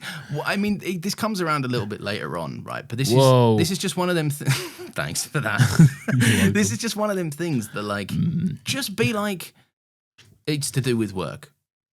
Like he already knows there's stuff that he can't be told about her job. So if he just said, "Oh, she's staying here because it's," yeah, she does say it later. But what I'm saying about Gwen is, it's all the instinct for just an outlandish, just completely unfathomable lie is always what comes first, which is not good and bad on Gwen, I think. Yeah. Now you see, you're always yelling at me because of like Clara lying to Danny, which I don't give a shit about. I think it's fine for her to do that because fuck Danny. Okay? Yeah, sure. But I don't like. I don't think Gwen should lie to Reese here, and I think the difference is they're in a much more established relationship. Yeah, I don't disagree. I think you're wrong about the Danny thing, but I also think your reasoning for this thing is correct. So, I'm not wrong about the Danny thing, well, yeah. No, she shouldn't lie to Reese about it. I do like they've got really good chemistry though, but just because the way Emma's slightly positioned in front of Gwen, and Gwen's like, Reese is like giving Gwen a look, and Gwen is like mouthing off, being like, "What was I supposed to do?" Like, fucking hell, like mouthing away. And I just think it's fun chemistry that they've got. I really believe them as a couple. Like, I believe them as two people that have their lives entwined, you know? Yeah, I do too. Yeah, especially when they're like out at the club later and stuff. Yeah. You get the sense that there's like a life lived with 100%, which is sweet. Yeah. Beautiful. Anyway, it's good to see Reese. We love Reese. We like Reese. We do like Reese, and he's more like, Reese. Yeah. He calls himself Gwen's long-suffering boyfriend. Yeah. Fella, you don't know the half of it. Yeah. She actually calls him that. Oh, does she? Oh, wow. Yeah. This is Reese, my long-suffering boyfriend. Yeah. Yeah. Bit of letting that one out, are you, Gwen? So that's beautiful stuff. Bit of catharsis. Blah blah blah blah blah blah Yes. blah blah blah. Oh, I think we missed a scene earlier on, which is quite nice. Not nice, but it really struck me. There was a scene earlier on. This is going way back, so it's our time, much like this episode. But there's a scene earlier on where Torchwood, like, they made new identities for them, and they were giving them like their passports and like, hey, this is your new name and stuff and everything like that. And like the young girl Emma, she was like, oh, she was quite excited about it and everything. And then John, he was like, no. Absolutely fucking not. Okay, our names are all we have left. That's my son's name. Okay, you can't take the last thing I have away from me. And like, to be fair, Jack was like, "Fuck yeah, no, you're right. You're 100% right." I didn't think about that. Jack listened to him. I thought me too. I was fully expecting Jack to be like, you just got to move with the times, okay? Or some whatever bullshit Jack would say, but like, I'm gonna send you to the center of the sun. I'm gonna send you to the center of the sun and then shoot you in the head. But I really like that he was like, oh yeah, no, that's a good point. I'm sorry, I didn't think about that. Of course, you can keep your names. But it was just a really nice scene. It was really Here's your nice passport, moment. John. Here's your passport. We've changed your name to Big John. Shut up with this Big John. I feel like I need to veto this bit now, okay? I feel like I need to officially veto. I've censored it from earlier. Okay. So the Big John jokes work, but there's not actually a Big John reveal. I feel like I need to veto it, okay? Oh, really? Yeah, I don't like it. I haven't time-coded any of the Big John. Wow, I feel like it needs to go. So... Yeah, no, that was a lovely scene from earlier. It is very expected of Jack to just be like, shut up. But he didn't. But he's not. Nice. He listens and Jack's slightly out of character in this episode in that he's nice. Yeah, he's just an actual understanding human being. And he's understanding because he relates to him, really. Yeah. So he's kind of selfish, but still, bad development is still development, isn't it? I guess. Yeah, sure. He is nice and compassionate in this episode, and we'll see him continue to be as we go on. But yeah, it is nice. I do like it. Yeah. No, I totally agree. So yeah, back in Torchwood. Owen's being shifty. He's like, I think Diane stayed at an Airbnb, one of them things. Not an Airbnb. Crazy. He doesn't even say Airbnb. He just says B&B. B&B. Yeah. I think they had Airbnb no, they didn't. in 2006. That's just one of them interesting things where that's purely broken the vernacular now of just, that's my understanding of a B&B. Airbnb? It's an Airbnb, yeah. Yeah. Yeah. You use Airbnb much? No, try not to. Yeah. I think it's unethical. You do you? What? You do. I do? As in, like, you do? Question mark. I put the wrong tone on it, right? Yeah, you did. I'm really confused by the tone. Yeah. Yeah, because it's like it's destroying, like, industries in small towns and, like... Yeah. And stuff, and it's also, just, it's like hoarding property. And it's like the whole system is, like, really fucked and price gouging and, like... This is my wokest take from earlier. Okay. This wasn't in the episode, but earlier on Nathan asked me for my least woke take. Go on, what's your least woke take, Lawrence? I wholeheartedly agree with everything you said, but fuck, is it convenient?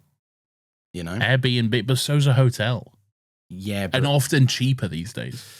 That's also true. Yeah, that is a fair point. Yeah. But like, a hotel is more convenient than an Airbnb. A hotel, you're getting looked after. You're getting fucking...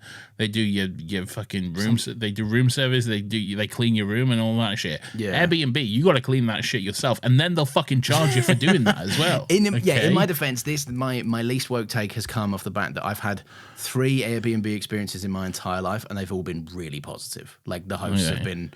like responsive, they've been where they're supposed to be at what times, and they haven't charged me an extra penny for anything.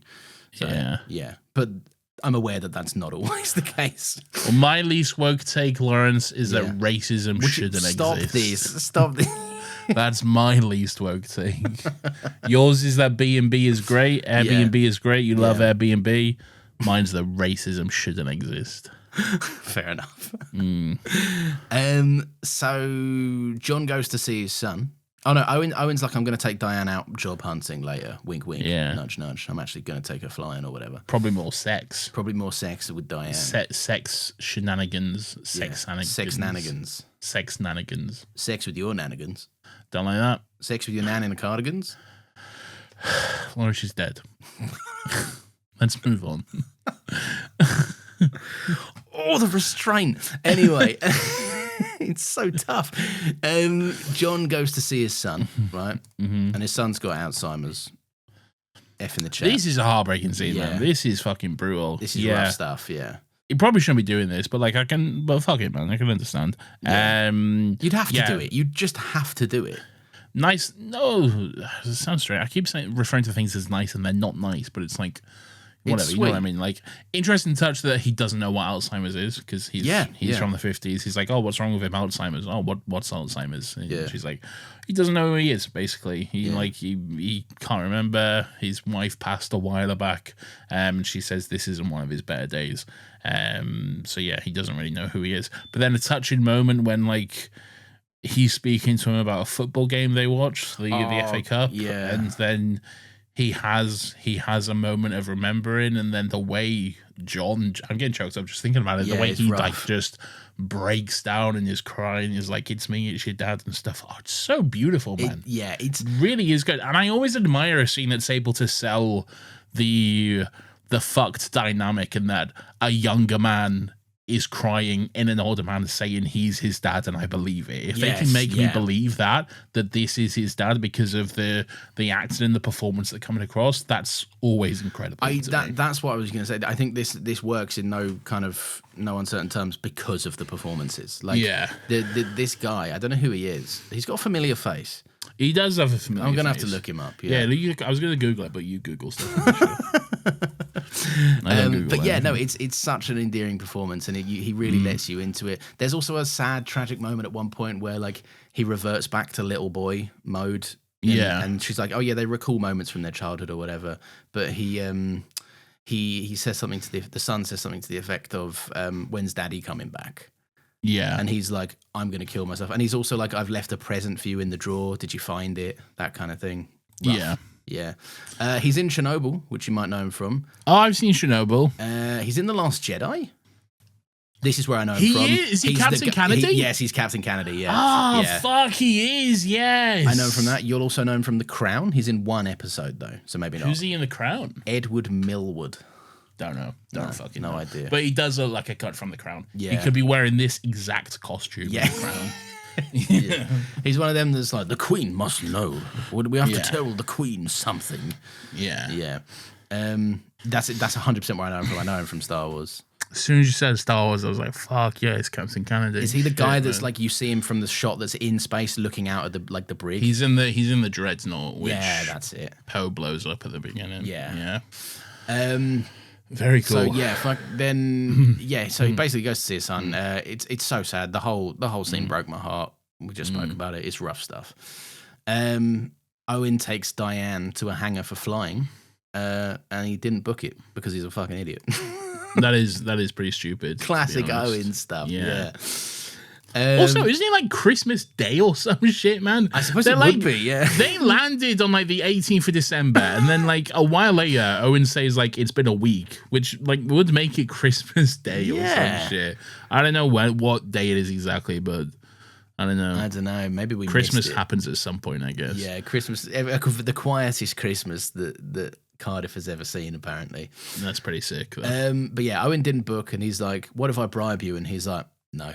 No, I have regular customers who pay me more than you, little boy. Yeah. I don't know, though. If I saw Owen's car, I'd be like, this cunt can afford a bribe. I'm like, give me your car. Give me your whole car, and then I'll let you go on the plane for an hour. Yeah. Gwen takes Emma and Reese out clubbing. Yeah. And Emma cracks on with a lad, and Gwen's like, "Hey, don't do that. He's a nasty man. He's after sex with you." Yeah, which isn't a bad thing to reiterate, but he's after sex with you, and I have a problem with it. I feel like this is one of those moments of Gwen being like too protective because like nothing bad was happening really, but also I guess that's it's okay for me to say that, but I feel like she has a very real fear and understanding have been like, well, yeah, but you were in danger here. Yeah, you know? I think that's what it is from like a bloke perspective, because even Reese says the same thing. He's like, she's just cracking on, like it's fine. What does it matter? I think Gwen's also coming at it from the perspective of like she's woefully out of touch with society. She's very naive. Yeah. This isn't an area, something she's familiar with at all. I would probably go as far as to say that until she has had a chance to catch up on the attitudes of society, that she probably can't knowingly really consent to something like this. Like, it's but it's a grey area in terms of she doesn't know what to expect now.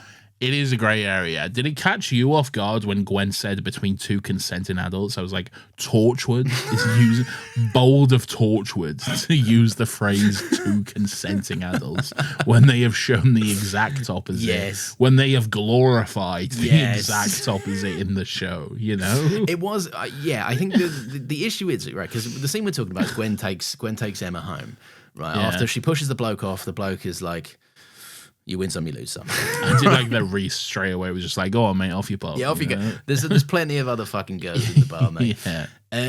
But yeah, Gwen kind of immediately gives her the talking to, right? Fuck me, why can't I speak? The parent chat. Right? Sure, an idiot. Yeah, I guess so. She gives her the parent chat. Gwen's the last person that should be educating people about this, but she doesn't also say much wrong. I think that's kind of the point, though. Yeah. Really, like the idea is that like Gwen is, she's coming across very hypocritical.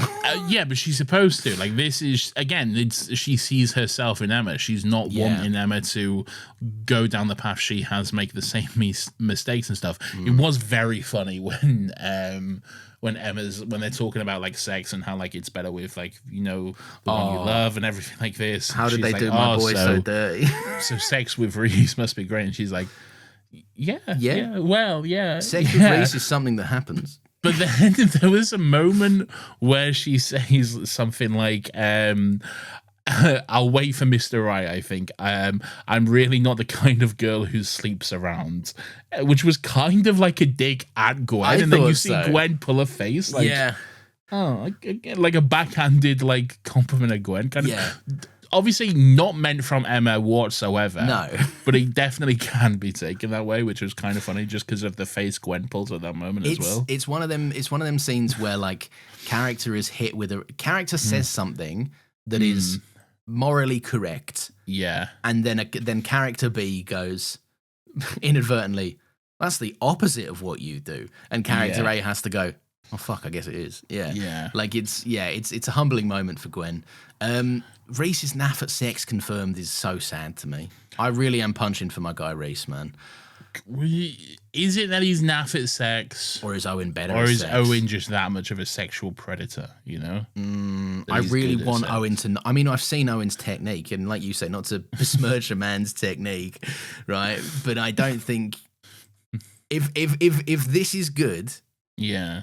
What's Reese working with? What's Reese's technique? Look, I think we can't judge our King Reese, okay? Yeah. I think he's having enough time, okay? Yeah, his heart's not in it. He's feeling disconnected in his relationship. He needs to drink a Lucozade and get back in there. Yeah, okay? 100%.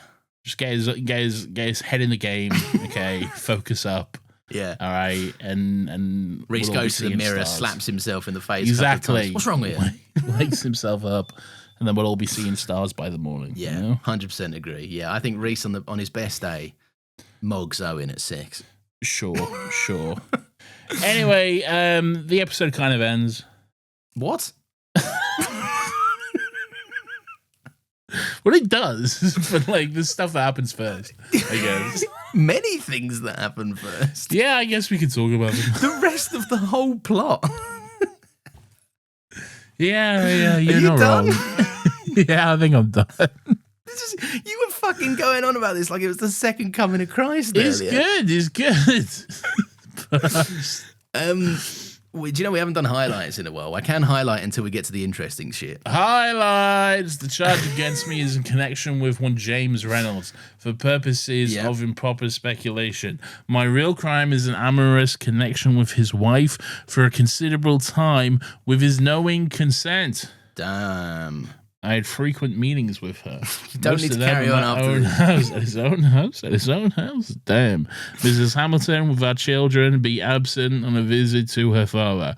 No. But have you read this? Well, he never gonna be president. Never gonna be president. No. Anyway, Owen comes home. Diane's struggling through a laptop.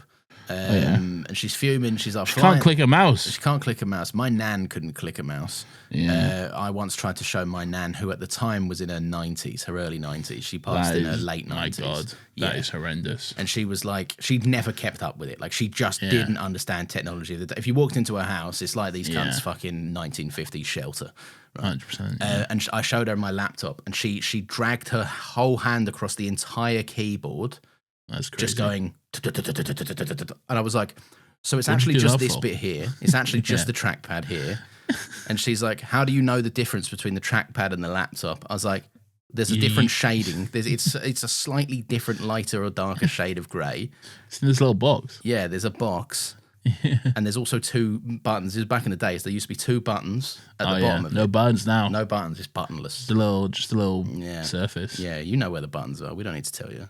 You don't need buttons. It's all haptics. Yeah. Oh, yes, haptics. Oh, fuck Haptic feedback. My nan's rolling in her grave hearing haptic feedback. Imagine trying to explain haptic feedback to your nan. So it's like it's not a button, but it gives you the sense of pressing a button. Okay, it doesn't actually move. And she's like, so, but there's a little no. It doesn't actually move. It doesn't move at all when you press it. But there's like a little vibrating sensor that makes you feel like it is. It's the sensation of pressing. You can just pretend it. Let's just say it moves. Okay, it's just like a button, kind of. You know. So yeah, my nan didn't get it, and I feel like Diane's doing better than my nan ever did. Yeah, bless her, but she's got the youth on her side too. That's crazy. Anyway, she's fuming. I wrote this down, and I don't know if it's Well, anything. you wrote something down? Is it sexist that Owen shacks up with a girl from the 1950s, and while everyone is helping acclimatize them and modernize these people, and like, hey, here's a job, here's some money, let's get you settled down in a new place, right? Let's modernize you, let's show you the new ways. Owen's like, I bought you a red dress. It feels very housewife stereotype to me. What's wrong with a red dress, though? I feel like it has like a reputation. It's like associated with like a dame of the era, you know?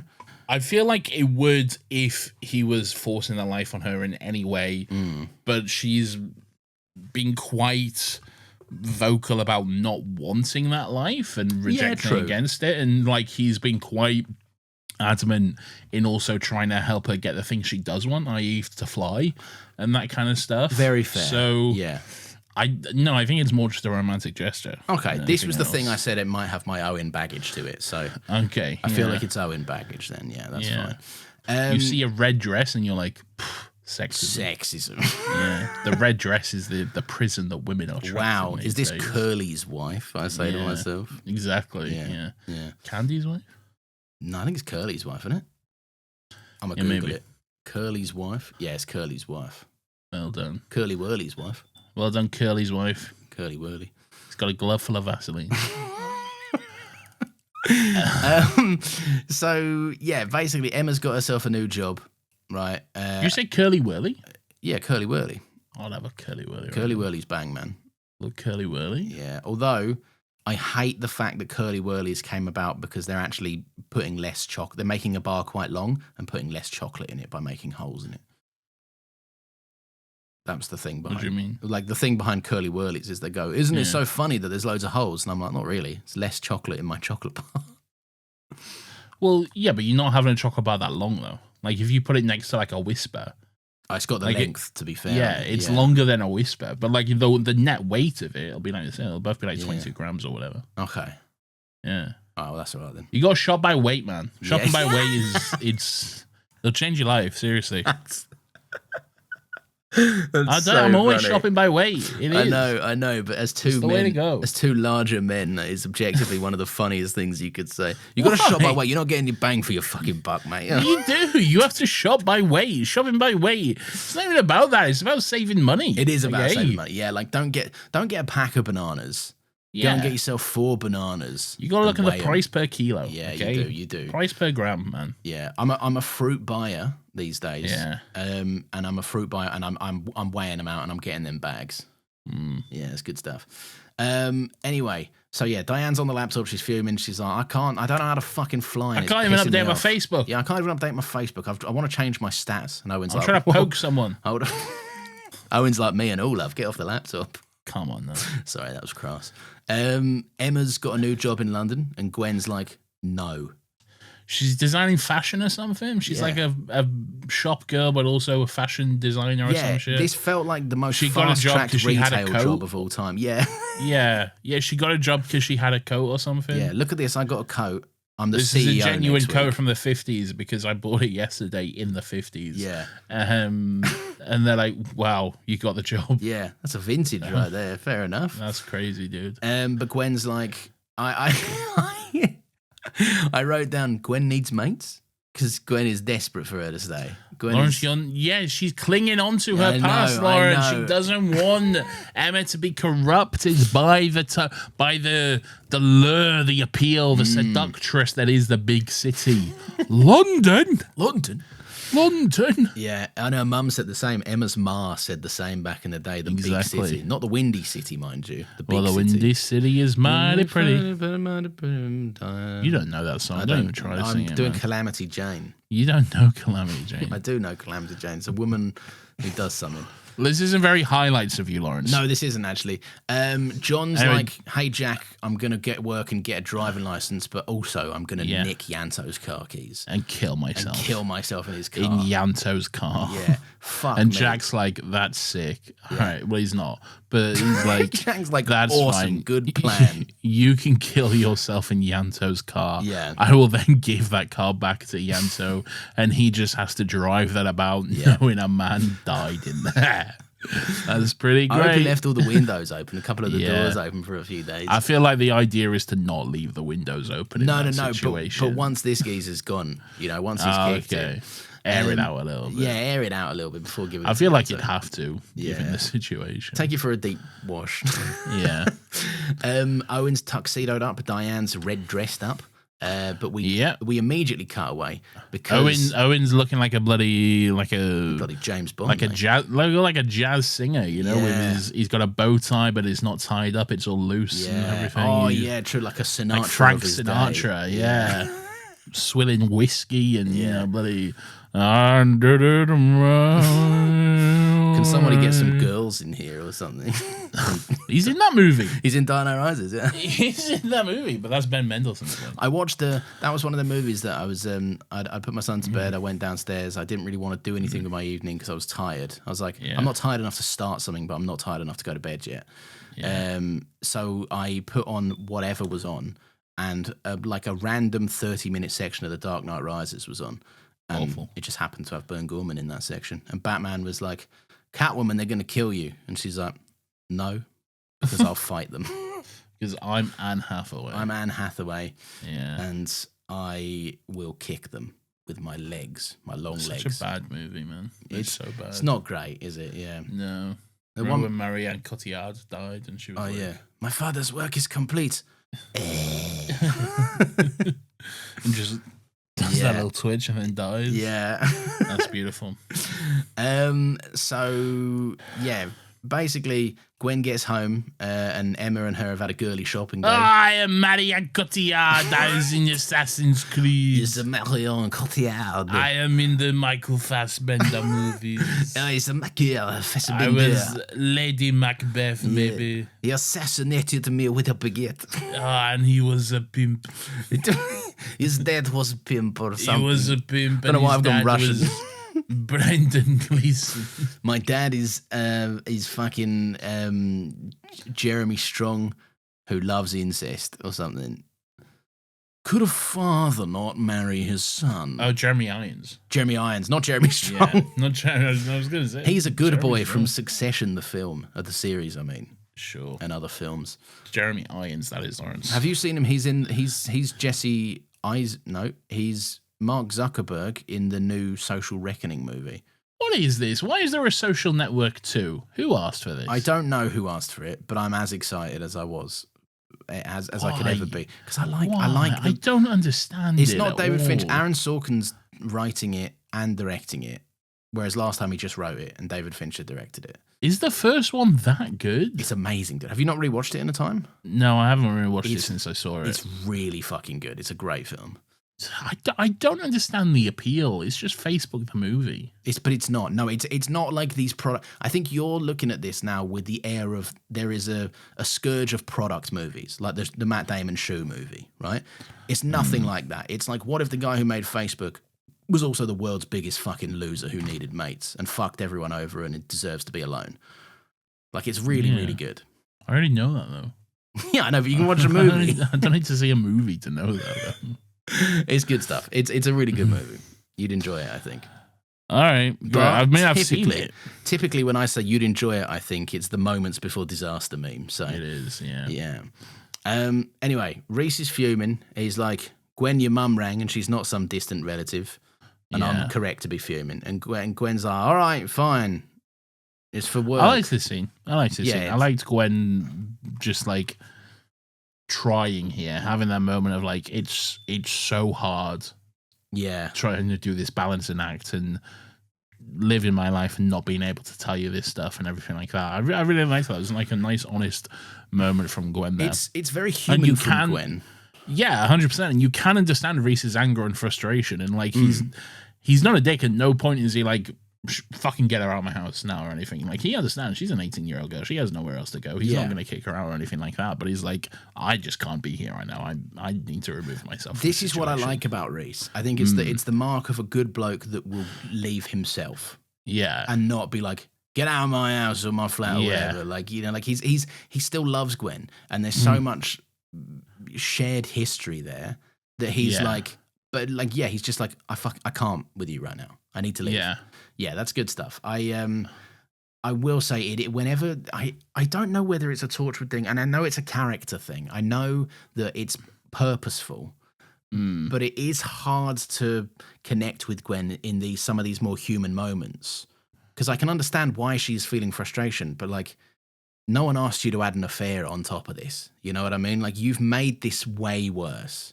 Yeah. Like, when she first joined Torchwood and she was like, my job's kind of like special ops, it's a little bit classified, I can't tell you anything, would have been fine. But the lying has spiraled since the affair with Owen, because she's covering up where she's been of a night and everything else.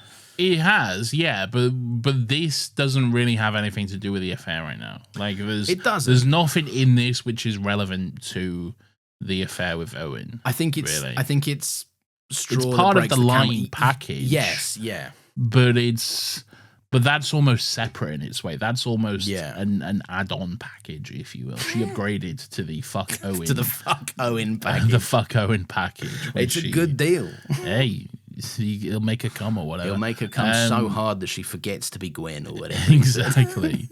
Yeah.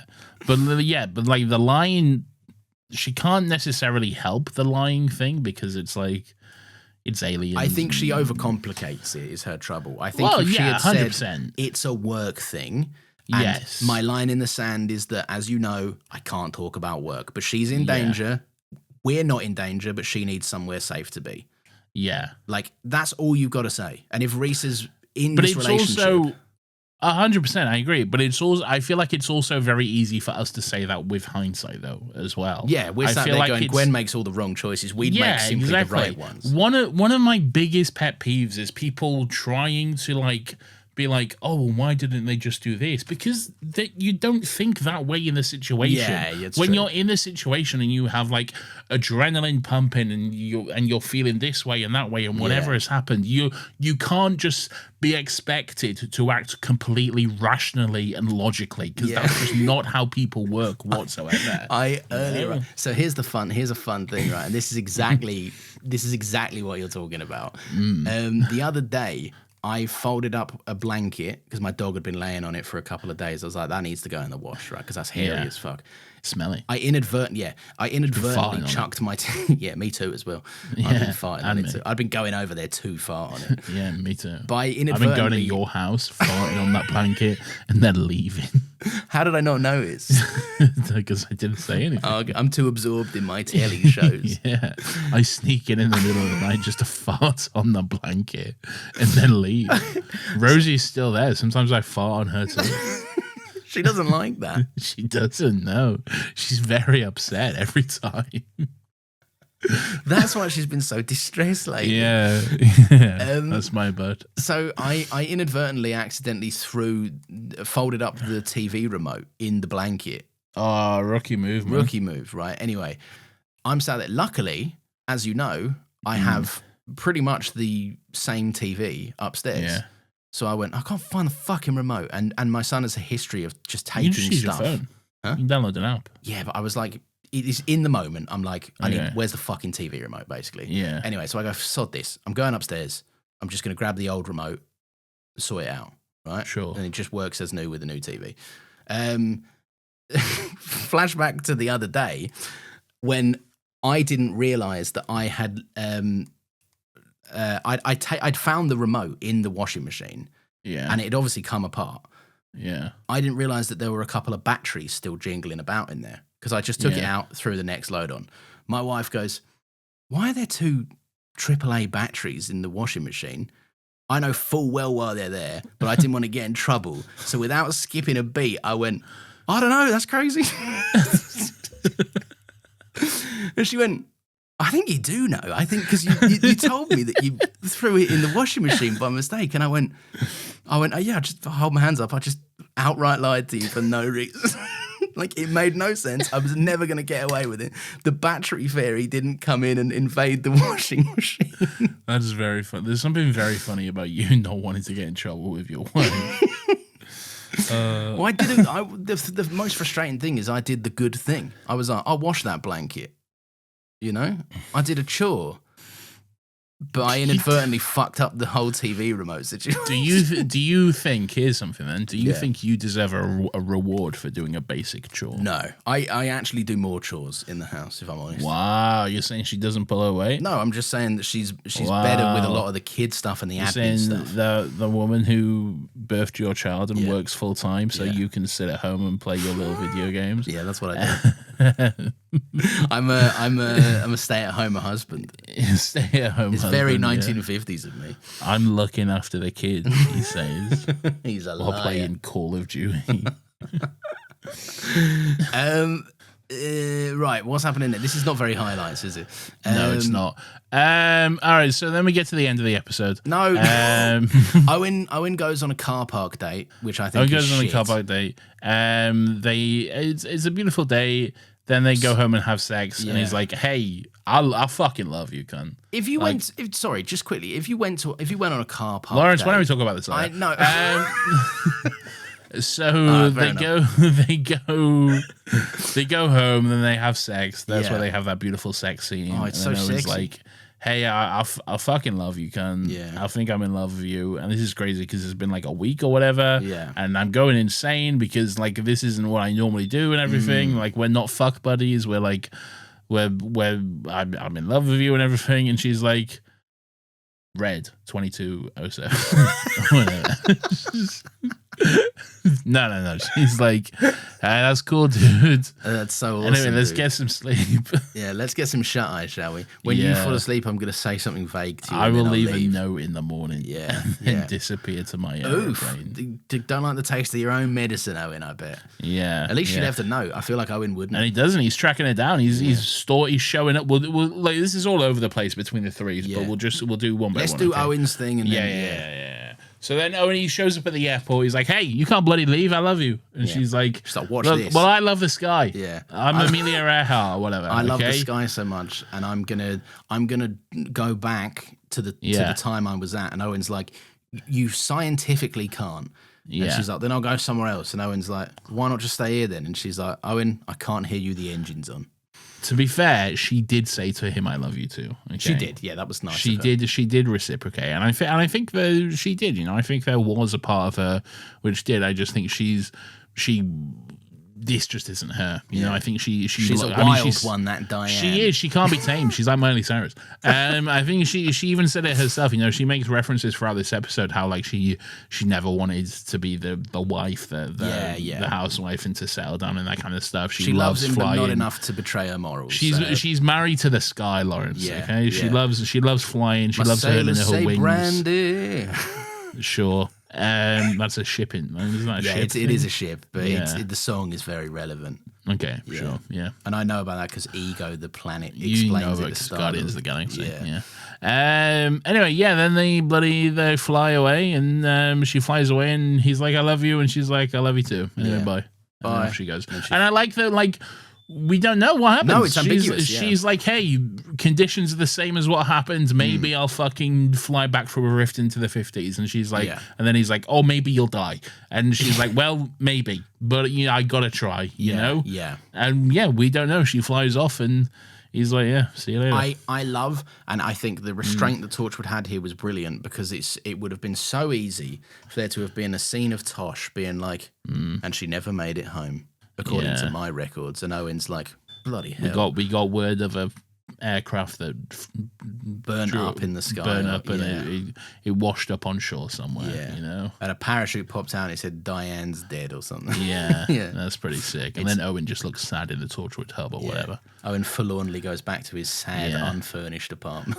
Yeah, that's pretty sick. Yeah. Anyway, Emma and Gwen, they're like off to the bus station with us. They're other, but she's going to London. But before that, there is that moment where she's talking to Emma after Reese leaves and everything, and she's explaining just like how difficult it is lying to him, how she hates it and stuff. And then Emma has that moment where she's like, "That's why you gotta let me go," you know? Yeah, you gotta let me go. And then that next time we see them, that is happening. They're at the bus station. She's getting on her bus to Cardiff. Gwen's like, "Hey, so here's your ticket, here's your bloody all this sort of stuff. I even got your return just in case."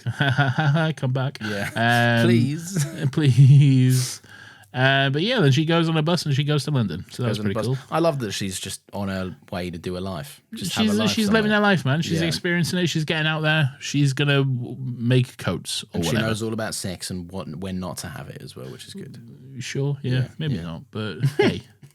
But she's out on her own exploring the big world now. Yeah. And Gwen's proud of her little daughter or whatever. And now the real tearjerker of the episode. Lawrence, what if two men just killed themselves in a car while holding hands, but one of those men couldn't die because of space shenanigans by Billy Piper? Yeah.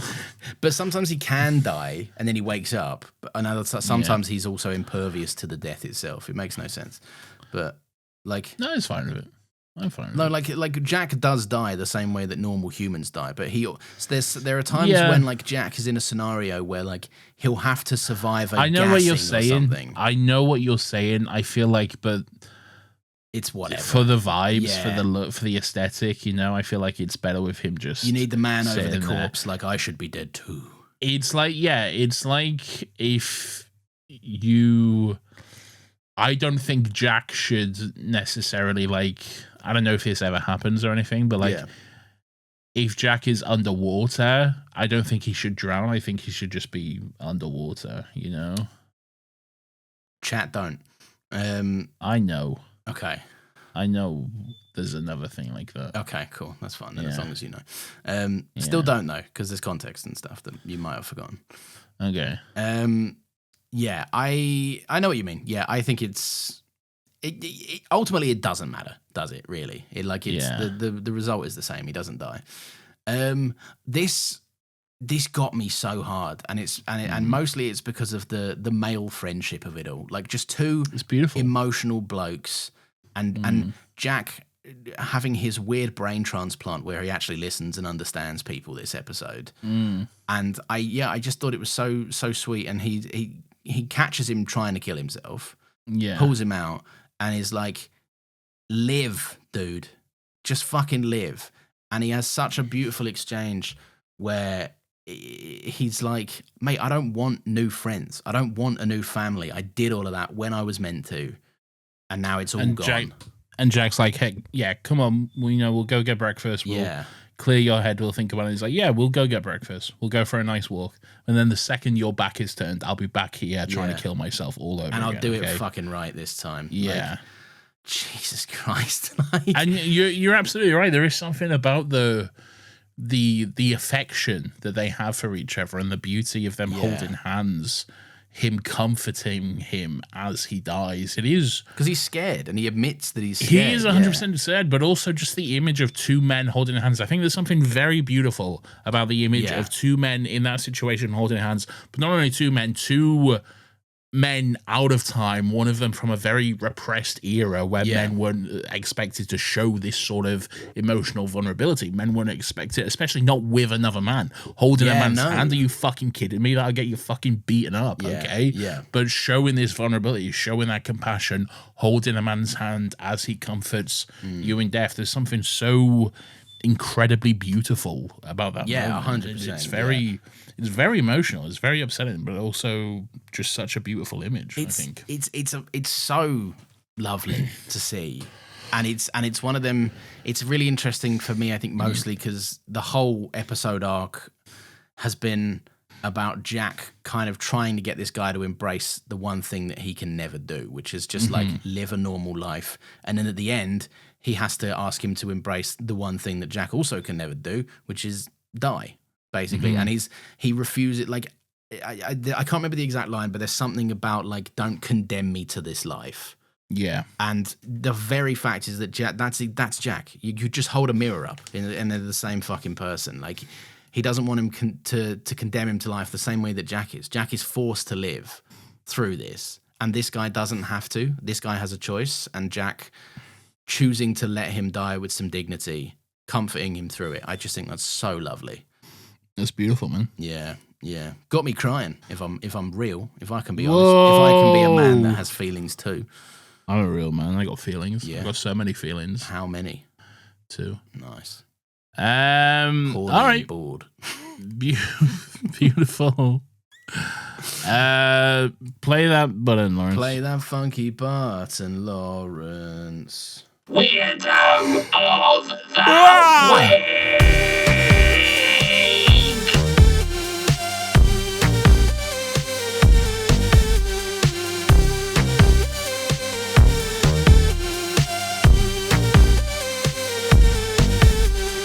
Weirdo. This is everyone's favorite section of the show where we get to take a chance to look back and reflect on some of the weird, some of the wonderful, some of the grubby little fuckers who come across our screens each and every single week.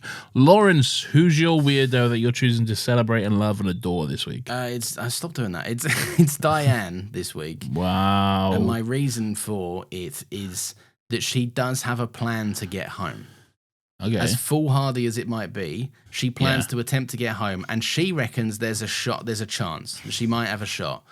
Okay. And yet makes zero effort to communicate with the other two people in the same fate that she's in. Just makes zero effort to go, perhaps it's worth offering. Because imagine she manages it.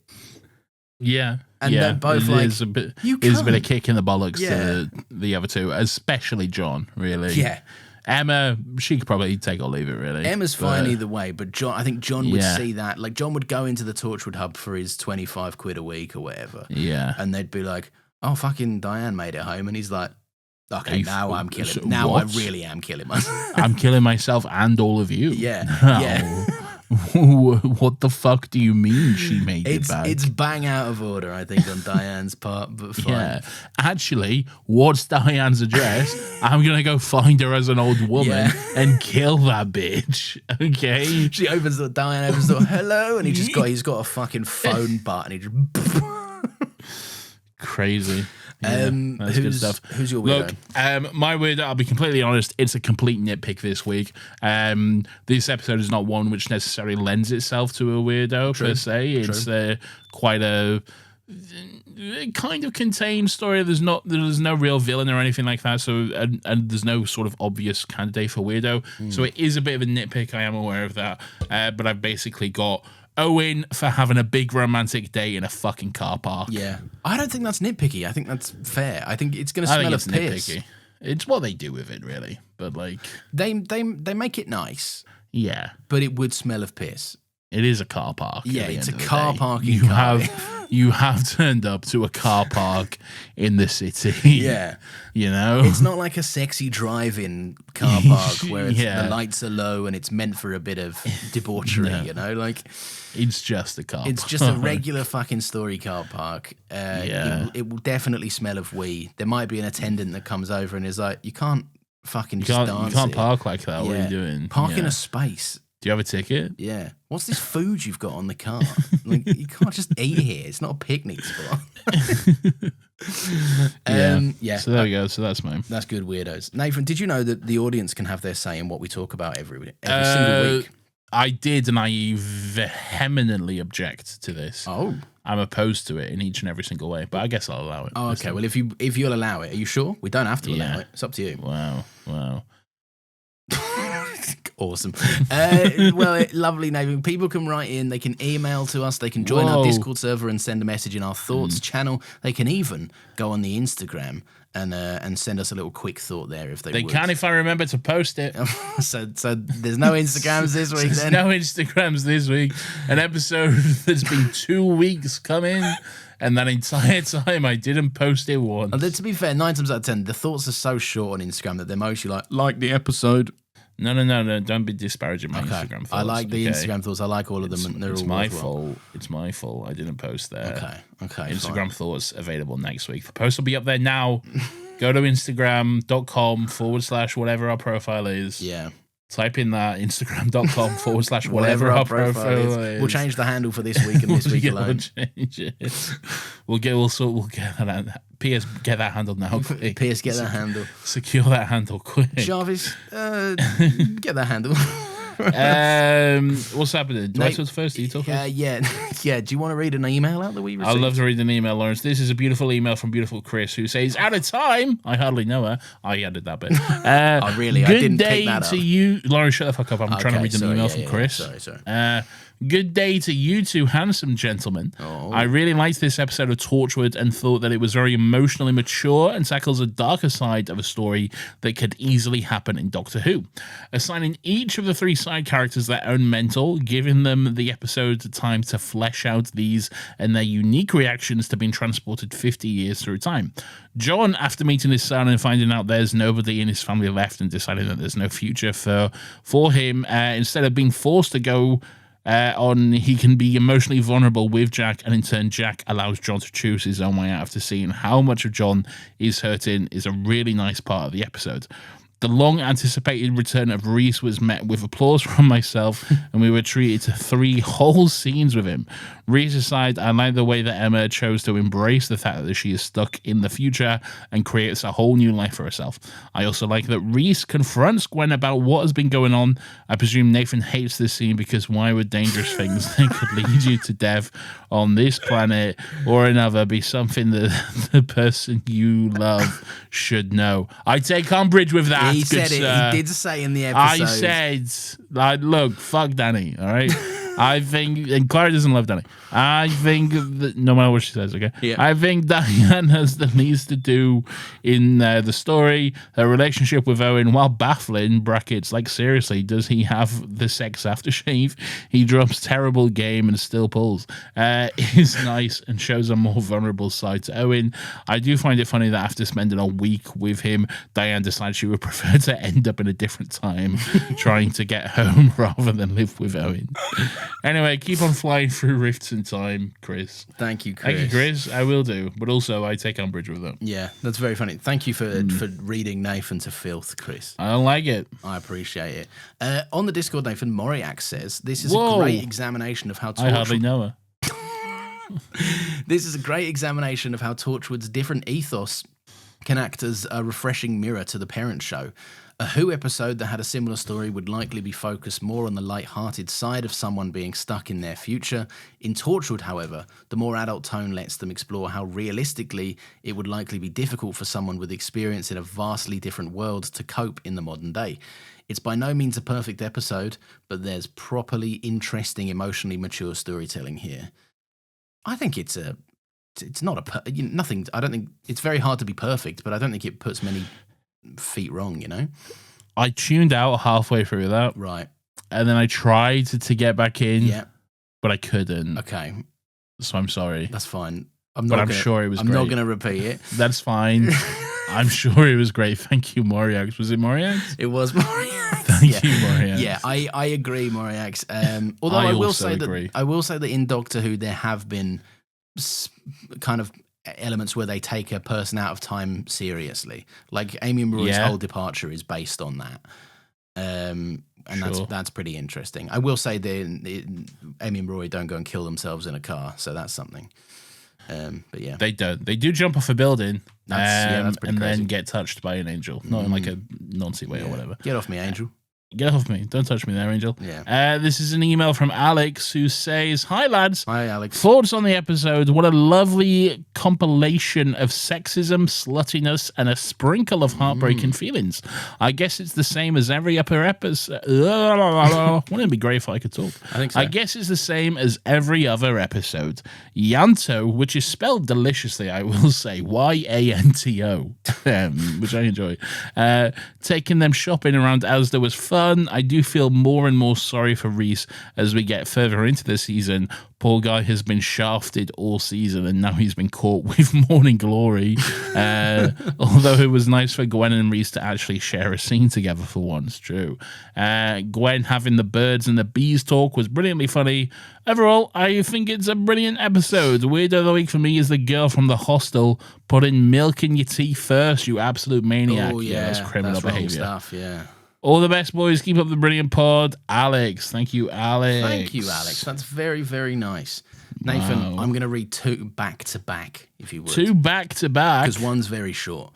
All right, sure, that's fine. Joe says, Reese has a nice bum, not going to lie. The episode is good too. I'll give it a little smack. Yeah. Yeah, Give man. it a little tap? I'd give it a little tap. Yeah, see how that gybrates, you know? Gybrates? Yeah, it's just a fun word, isn't it? Did you mean to say a different word? No.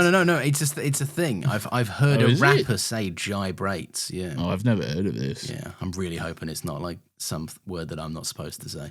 Wow. Anyway, Cancelled. Oh God. Anyway, Ruth J also says, I like this episode so much. Definitely the highlight of series 1 for me. Huh. Nathan said the same. That's beautiful. Weirdo of the week is unequivocally Owen for deciding that the one thing he wants to tell Diane that has happened for women's rights is that there are sperm banks now. This woman came from a time where women couldn't have abortions until 1967, couldn't open a bank account or take out a mortgage without a man's signature until 1975, and could That's fucking insane. That is fucking wild, isn't it? And could legally be refused service in a pub because they didn't have a man with them until 1982. That is insane. Fucking hell. What? 1982? 1982. But yep, sperm in a cup. That's the real feminist headline, Owen. Well done. That's fucking crazy, man. That is great. Pierce in the chat says, #take me back. Come on, man. Amazing news. Nathan, any other emails to read out? Or is that yes, here's one from Hugo, who we got a copyright thing because of Hugo's last voice note. So this time Hugo has said, almost run out of time for this voice note. If you get a copyright strike for this particular recording, I've attached a license you can provide to YouTube to prove you have the rights to it. Fuck's and sake. he actually has as well. This is an actual legitimate license for this. So all right. So there we go. So let's My last few songs got copyright policed, so here's a tune that's free of fees. Old Ludwig's rights have long since been released. No YouTube strike for this Elise. 3 travelers through the rift with ease, right out of the year of 53. They marveled at bananas DVDs, then Owen became Diane Squeeze. Their love was strong, but not for long. Diane knew she did not belong. A grounded life gave her no peace. She grabbed her keys and did as she pleased. The sky gypsy soared through the breeze. She flew right back into the rift with ease, and no one knows where she may be. One cloudy night she took her flight. Poor Owen cries alone at night. And if you hear this little piece, no lawyers will demand their fees. No copyright, bots to appease. Old Ludwig cannot sue, the man's deceased. This little piece is now released. Amazing. That's beautiful. That's That's lovely beautiful. stuff. Thank you so much. I think we'll be okay with that one as well, because that was why Tenacious D used that song, because Oh, really? no one owns it, so, or like something like that. What so song they did they use? What?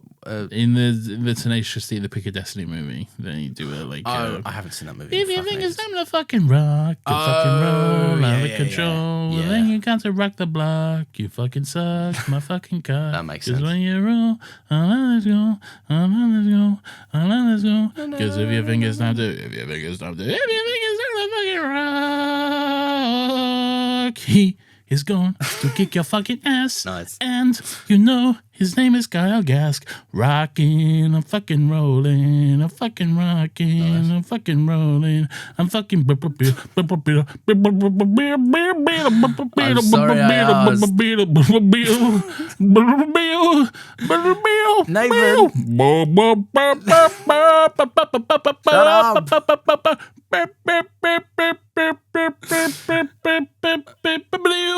Sound like that beep in your house.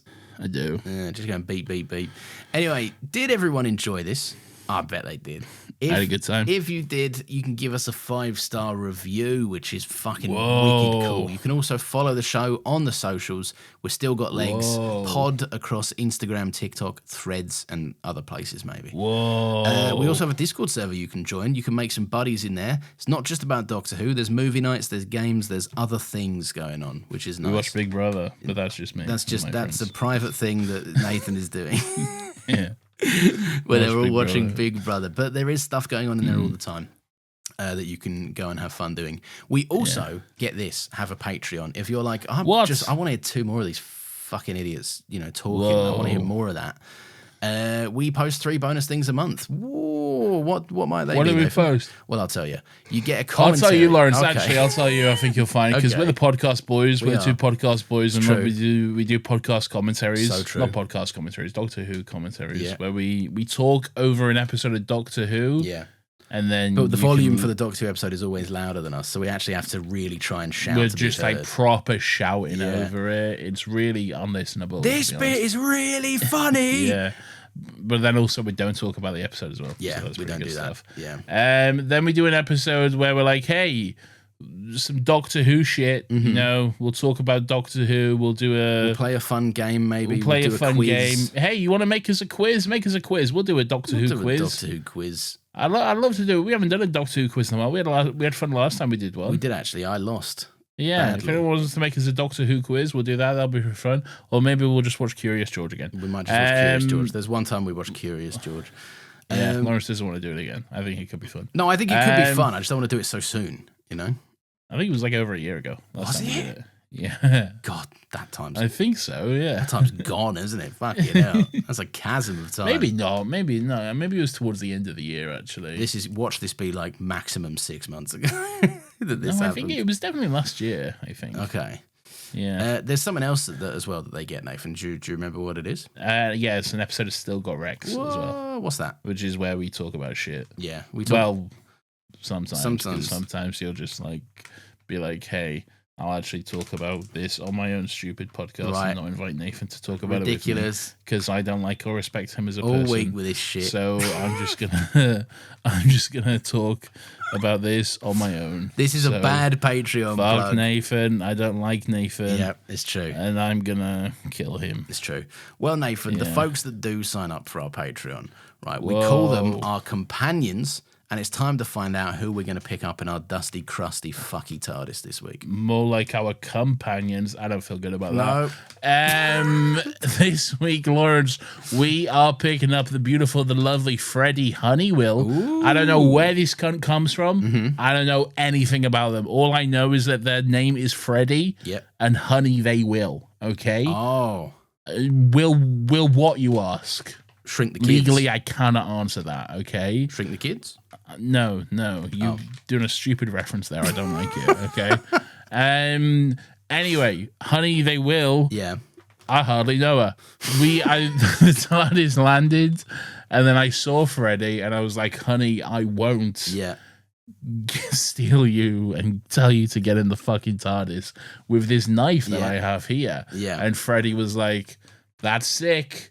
And I like you because I subscribe to your Patreon, Yeah. so I'll come willingly. Yeah. So technically, this isn't a kidnapping. No. And I said, nice try, cunt. I'm still kidnapping you. Yeah, you do. I'm okay? doing it regardless. I actually have a gun too.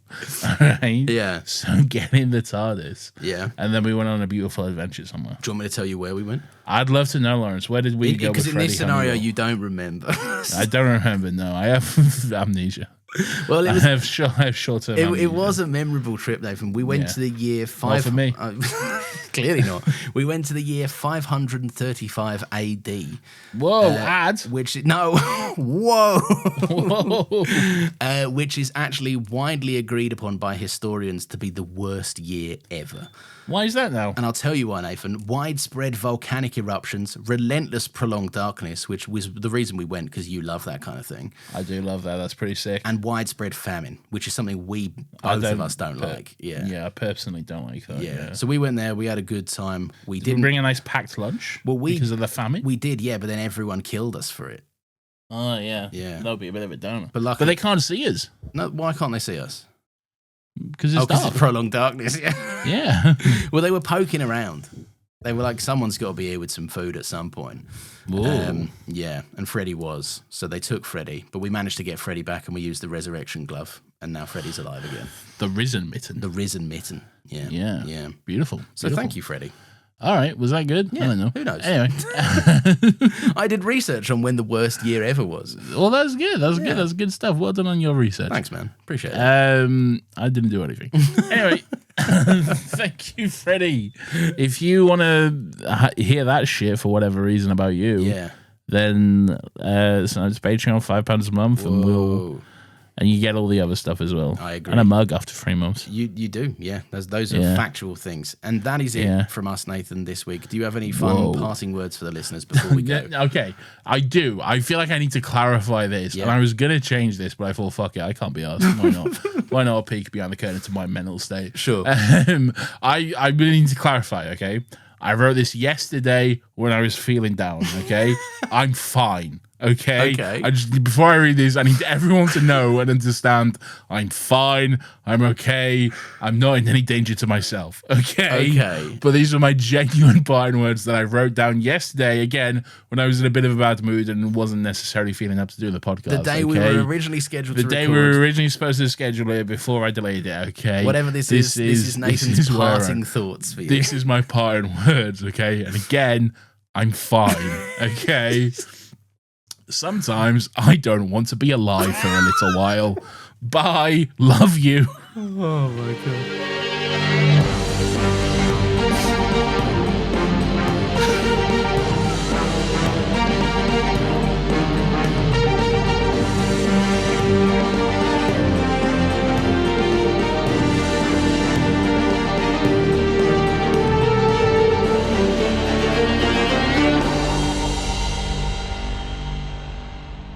Torchwood, up your ass. Up your ass.